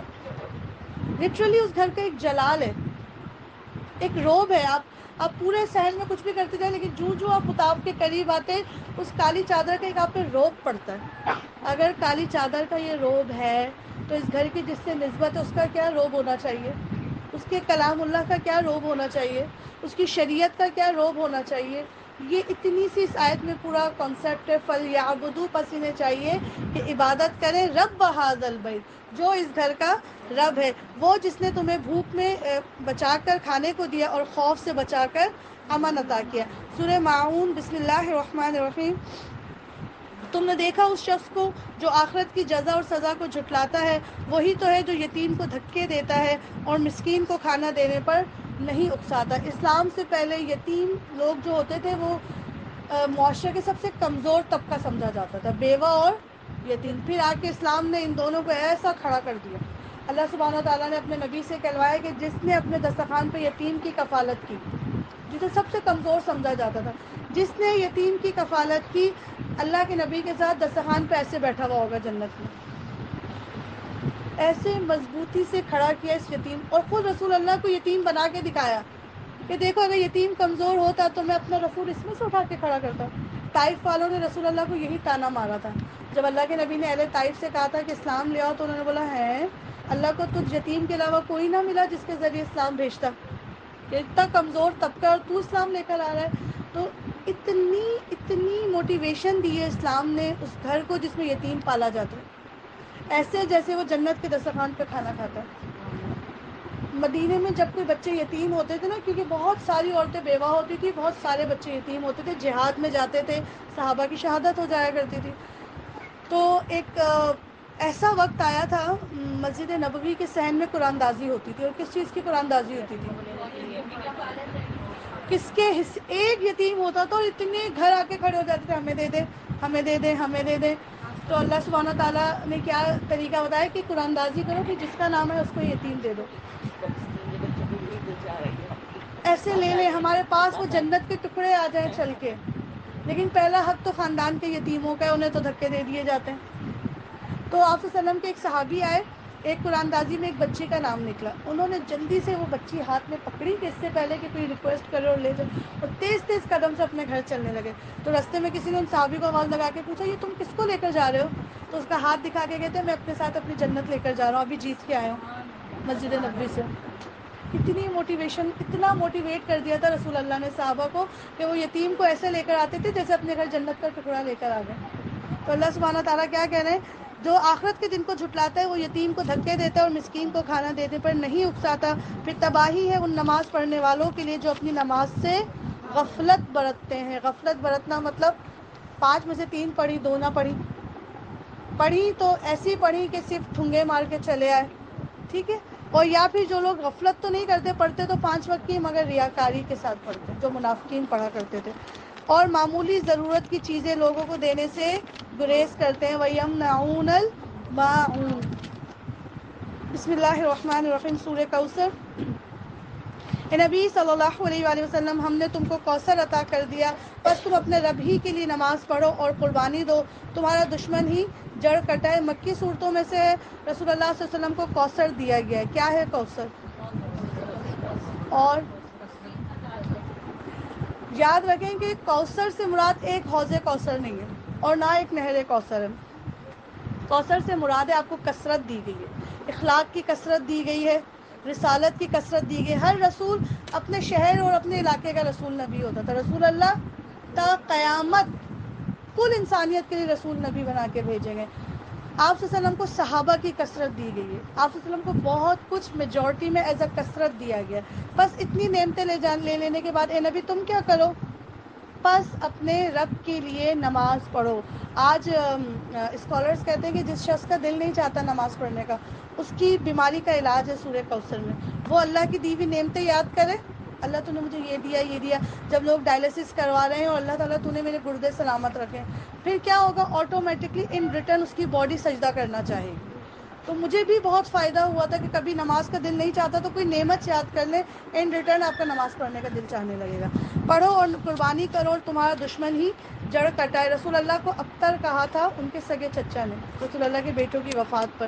شادیانے بجائے تھے، ڈھول بجائے تھے، مبارکبادیں دی تھی کہ یہ والا بھی چلا گیا بیٹا، اب بس کچھ عرصہ ہے یہ حضرت بھی چلے جائیں گے اور اسلام ختم. پھر اللہ نے کیا کیا؟ تیرا دشمن جڑ کٹا. ابو لہب کے بیٹے تھے، ایسی موت دی کہ کوئی اٹھا کے اس کو قبر میں ڈالنے کو تیار نہیں تھا. سورہ کافرون. بسم اللہ الرحمن الرحیم. کہہ دو کہ ایک کافروں میں ان کی عبادت نہیں کرتا جن کی عبادت تم کرتے ہو، اور نہ اس کی عبادت کرنے والے ہو جس کی عبادت میں کرتا ہوں، اور نہ میں ان کی عبادت کرنے والا ہوں جن کی عبادت تم نے کی، اور نہ تم اس کی عبادت کرنے والے ہو جس کی عبادت. ایک ہی بات ہے، لیکن کیسے عربی گرامر کے بیچ میں گھما گھما کے اللہ سبحانہ و تعالیٰ کہہ رہے ہیں فار فرم بلیف. بالکل اسٹرانگ کنفرمیشن کے ساتھ کہہ دو میں کبھی ان کی عبادت نہیں کرتا جس کی تم کرتے ہو. اس کا شان نزول یہ ہے کہ رسول اللہ صلی اللہ علیہ وآلہ وسلم کو پہلے لالچ دی گئی، تکلیف دی گئی، ان کو ٹارچر کیا گیا کہ شاید یہ اسلام چھوڑ دے. پھر کہا کہ اچھا ایسا کرتے ہیں 6 مہینے آپ ہمارے بتوں کی پوجا کر لیں، 6 مہینے ہم آپ کی خدا کی پوجا کر لیں گے. اللہ سبحانہ و تعالیٰ نے سورہ کافرون اتار دی. نو، کوئی کمپرومائز نہیں ہے توحید کو لے کر. جس نے ماننا ایسے ہی مانے، جس نے نہیں ماننا نہ مانے. سورہ کافرون کے بارے میں کہا جاتا ہے کہ جس نے بستر پہ لیٹ کے سورہ کافرون پڑھ لی بالکل دل کی حاضری کے ساتھ، بالکل شرک سے بیزاری کا اعلان کیا، اگر اس کو موت آتی ہے تو وہ شہادت کی موت مرتا ہے، توحید پہ اس کی موت آتی ہے. تمہارے لیے تمہارا دین اور میرے لیے میرا. بسم اللہ الرحمن الرحیم. سورہ نصر. اذا جاء نصر اللہ والفتح، جب اللہ کی مدد آ جائے اور فتح نصیب ہو جائے. اور اے نبی صلی اللہ علیہ وآلہ وسلم تم دیکھ لو کہ فوج در فوج لوگ اللہ کے دین میں داخل ہو رہے ہیں، تو اپنے رب کے حمد کے ساتھ اس کی تسبیح کرو. یہ اس چیز کا اعلان تھا کہ ان قریب اسلام میں لوگ کیسے آئیں گے؟ فوج کے فوج آئیں گے، گروہ بندی. اس سورہ کو جب ابو بکر صدیق نے سنا تھا تو زاروں قطار رونا شروع ہو گئے تھے. لوگوں نے پوچھا ابو بکر یہ تو اتنے اسلام کے ایسے عروج کے دن کی بات ہو رہی ہے، آپ کیوں رو رہے ہیں؟ تو حضرت ابو بکر نے اپنی دور اندیشی کی وجہ سے کہا تھا کہ دیکھو ہر رسول ایک مقصد کے ساتھ بھیجا جاتا ہے، اور مقصد یہ ہوتا ہے کہ اللہ کے دین کو سب پہ غالب کر دے. اب جب غلبہ قریب ہے تو اس کا مطلب ہے کہ رسول کا مشن کمپلیٹ ہے، اور جب چیزوں کا مقصد ختم ہو جاتا ہے، مشن کمپلیٹ ہو جاتا ہے، تو پھر وہ اپنے رب کی طرف واپس پلٹا لیے جاتے ہیں. تو مجھے اس دن کا خیال ہے کہ جب رسول اللہ ہمارے درمیان سے رخصت ہو جائیں گے. کیسا ہم مزاج شناسی تھی دونوں کے درمیان، وہ صورتوں سے گیج کر لیا کرتے تھے اپ کمنگ ایونٹس کے آنے والے ہیں. تو اللہ کے نبی کو کہا جا رہا تھا کہ جب یہ سارا کام ہو جائے نبی تو پھر اپنے رب کی حمد بھی کرنا، اور کیا کرنا؟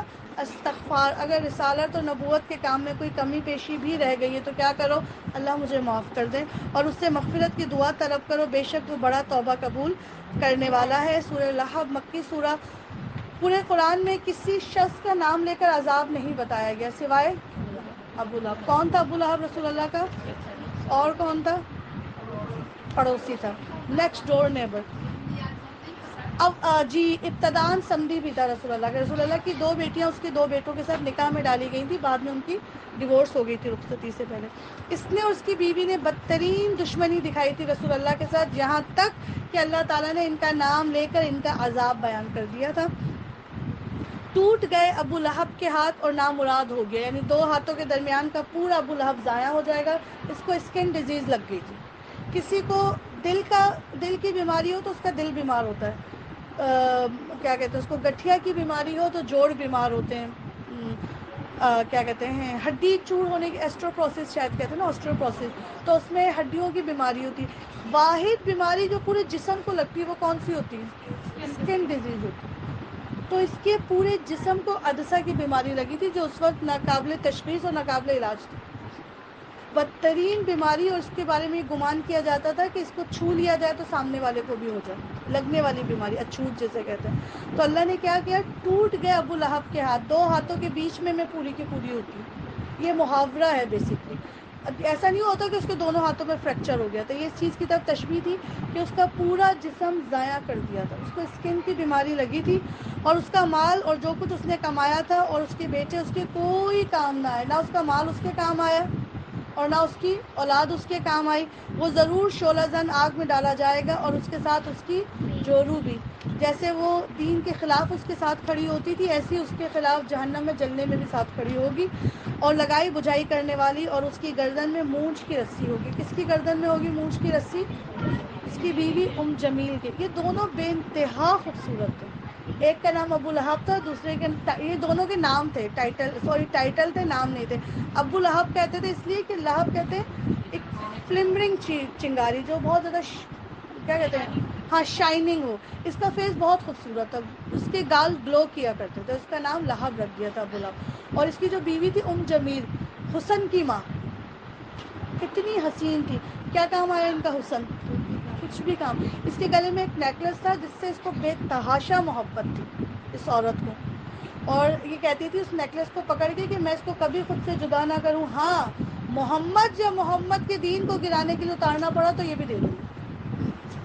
تو اللہ نے کہا یہ جو اس کے گلے میں نیکلس ہے نا، اسی کی جگہ اس کے گلے میں مونچھ کی رسی ہوگی. مونچھ کی رسی کون سی ہوتی ہے؟ وہ جس کو یوں ایسے بٹ دے کر چرپائیاں بنی جائی تھی اور اس کے کنارے کھلتے ہیں. جی وہ چپتی ہے، اور ٹائٹ کر کے، جی عام رسی چپتی نہیں، اس کے کارنرز کھلتے جاتے ہیں. ٹھیک ہے جی. تو یہ تھا بدترین عذاب کا اعلان. سورہ اخلاص. بسم اللہ الرحمن الرحیم. کہو وہ اللہ ہے یکتا، اللہ سب سے بے نیاز اور سب اس کے محتاج ہیں، نہ اس کی کوئی اولاد ہے اور نہ وہ کسی کی اولاد، اور اس کا کوئی ہمسر نہیں. اللہ نے پورے قرآن میں اپنا تعارف دیا، یہاں تک کہ سورہ اخلاص، سورہ فلق، سورہ ناس تک کسی ایک پیج پہ اللہ کا تعارف آنے والا نہیں تھا. اتنا لکھ دینے کے بعد بھی اللہ سورہ کہف میں فرماتے ہیں کہ سارا سمندر اگر سیاہی بن جائے اور سارے درخت اگر دوات بن جائے اور اس سے زیادہ بھی لے آئے جائیں، یعنی مزید 7 اوشنز بھی آ جائیں، تب بھی تیرے رب کی بات ختم ہونے والی نہیں. کیا ڈسکس کریں اللہ سبحانہ تعالیٰ کو، کیا بتائیں کہ اللہ کیسا ہے. تو آ کے جو ہے نا مشرکین مکہ نے رسول اللہ سے کہا کہ ہم بتا سکتے ہیں ہمارے بھگوان کیسے ہیں، مطلب ہمارے دیوی دیوتا جو ہیں ان کے کوئی اسٹیل کے بنے ہوئے ہوتے تھے، کوئی تانبے کے بنے ہوئے ہوتے تھے، آج بھی آپ دیکھتے ہیں کوئی ایکریلک کے بنے ہوئے ہوتے ہیں، کوئی وائٹ سیمنٹ سے بنے ہوئے ہوتے ہیں. اور یہ لوگ اپنے بھگوان کا شجرہ یاد رکھتے تھے کہ ہمارے فلاں داس ہیں، ان کی فلاں دیو داس ہے، ان کی فلاں وہ ہے. میں اس دن ہندوؤں کی ایک ڈاکومنٹری دیکھ رہی تھی، تو وہ بتا رہے تھے کہ یہ بیچ میں ہمارے دیوتا ہیں، یہ ان کی بیوی ہے اور یہ ان کی نہ ہونے والی بیوی ہے، یعنی جو ان کی معشوقہ تھی، جو ان کے لیے کنواری رہی، اور یہ ان کے اس سے بچے اور یہ اس کے ان سے بچے ہیں. پورا ایسا ایک سسٹم سنبھال کے رکھا ہوا ہے انہوں نے، نعوذ باللہ. تو آگے رسول اللہ سے کہتے تھے ہمارا خدا تو اسی چیز سے بنا، ذرا اپنے والا بتانا کس سے بنا. اور ہمارے بھگوان کی تو ایسی ایسی پوری فیملی سسٹم ہے، آپ ذرا بتانا آپ کے رب کی کتنی اولاد ہے نعوذ باللہ، اور کتنی اس کی بیویاں ہیں. تو اللہ سبحانہ تعالیٰ نے اتنی خوبصورت آیات اتار دی. کہو وہ تو ایک ہے، واحد بھی نہیں ہے، احد ہے. اور کیا ہے؟ کوئی ہے ہی نہیں جو اس کا صمد بن سکے، کوئی ہے ہی نہیں جو اس کی جوڑ بن سکے. وہ سب سے بے نیاز لیکن سب اس کے محتاج. اس صورت کو تو میں کہتی ہوں ایسے کھول کھول کے پڑھے نا، کیا تعارف اللہ سبحانہ تعالیٰ نے اپنا کروایا ہے. اور سب اس کے محتاج، نہ اس کی کوئی اولاد ہے اور نہ وہ کسی کی اولاد ہے، نہ اس کی اپ کمنگ جنریشن ہے اور نہ اس کی پاسٹ جنریشن تھی. ہمیں اولاد کیوں چاہیے؟ کیونکہ ہم کمزور ہو جاتے ہیں، ہمیں سہارا چاہیے. اللہ کو کیوں اولاد چاہیے ہوگی؟ اس دنیا میں جس جوڑے کی اولاد نہیں ہوتی اسے کمی والا جوڑا کہا جاتا ہے. اور اللہ کے ساتھ اگر اولاد جوڑ دو تو تم نے اللہ کے حق میں کمی کر دی، وہ اولاد کے بغیر مکمل ہے. بسم اللہ الرحمن الرحیم. سورہ فلق اور سورہ ناس. کہو میں پناہ مانگتا ہوں صبح کے رب کی ہر اس چیز کے شر سے جو اس نے پیدا کی ہے، اور رات کی تاریکی کے شر سے جبکہ وہ چھا جائے، اور گروہوں میں پھونکنے والوں یا پھونکنے والیوں کے شر سے، اور حاسد کے شر سے جب وہ حسد کرے. کیسے ایک شر اللہ تعالیٰ نے بالکل الگ سے مینشن کیا، وَمِن شَرِّ حَاسِدٍ إِذَا حَسَد. سورہ ناس. بسم اللہ الرحمن الرحیم. کہوں میں پناہ مانگتا ہوں انسانوں کے رب، انسانوں کے بادشاہ، انسانوں کے حقیقی معبود کی اس وسوسہ ڈالنے والے کے شر سے جو بار بار پلٹ کے آتا ہے. ساری اللہ کی صفات بیان کرنے کے بعد اللہ کس چیز سے پناہ چاہیے؟ اس شیطان سے پناہ چاہیے جو پلٹ پلٹ کے آ کے وسوسے ڈالتا ہے، جو لوگوں کے دلوں میں وسوسے ڈالتا ہے، خواہ جنوں میں سے ہو یا انسانوں میں سے ہو. یہ سورہ فلق اور سورہ ناس یہ وہ صورتیں بھی ہیں جو ہماری سیفٹی کے لیے اللہ کے نبی نے بتایا. رسول اللہ پہ بھی جادو چلا تھا اور قریب کوئی سال لگا تھا ان پہ جادو چلانے کے لیے، کیونکہ اتنا زبردست وہ حالہ بنا کے رکھتے تھے اسکار کا. پھر بھی جادو کی ایک حقیقت ہے، وہ چلا تھا، اور ان صورتوں کی آیات کے ساتھ اس جادو کی گرہیں کھلی بھی تھی. تو ہمارے گھر میں بھی اگر کسی کو لگے کہ جادو ہے یا کوئی اس قسم کی باتیں ہیں، تو آپ صلی اللہ علیہ وسلم نے سورہ فلق، سورہ ناس اور سورہ بقرہ کے کہا جاتا ہے کہ جس گھر میں سورہ بقرہ پڑھی جاتی ہے، سنی جاتی ہے، اس کے فہم پہ ڈسکشنز ہوتی ہیں، تو اللہ اس گھر کو نظر بد سے، حاسد کی حسد سے اور شیطان جنی اور جنیوں سے محفوظ کرتا ہے، اور جادو بھی اس گھر میں نہیں چلتا. تو اللہ سبحانہ و تعالیٰ ہمیں توفیق دے کہ ہم نے بہت سلیکٹڈ صورتیں پڑھی ہیں، ٹھیک ہے، لیکن اللہ جو علم حاصل کیا اسے میرے عمل میں راسخ کر دے. راسخون فی العلم ہمیں بنا دیجئے. اللہ چلتا پھرتا قرآن کی دعوت کا نمونہ ہمیں بنا دے. اللہ اس پڑھنے پڑھانے پہ جو میری طرف سے کمی رہ گئی اسے معاف فرما دیجئے، جو سننے والوں کی طرف سے کوئی کمی رہ گئی اسے معاف فرما دیجئے. صدق اللہ العظیم.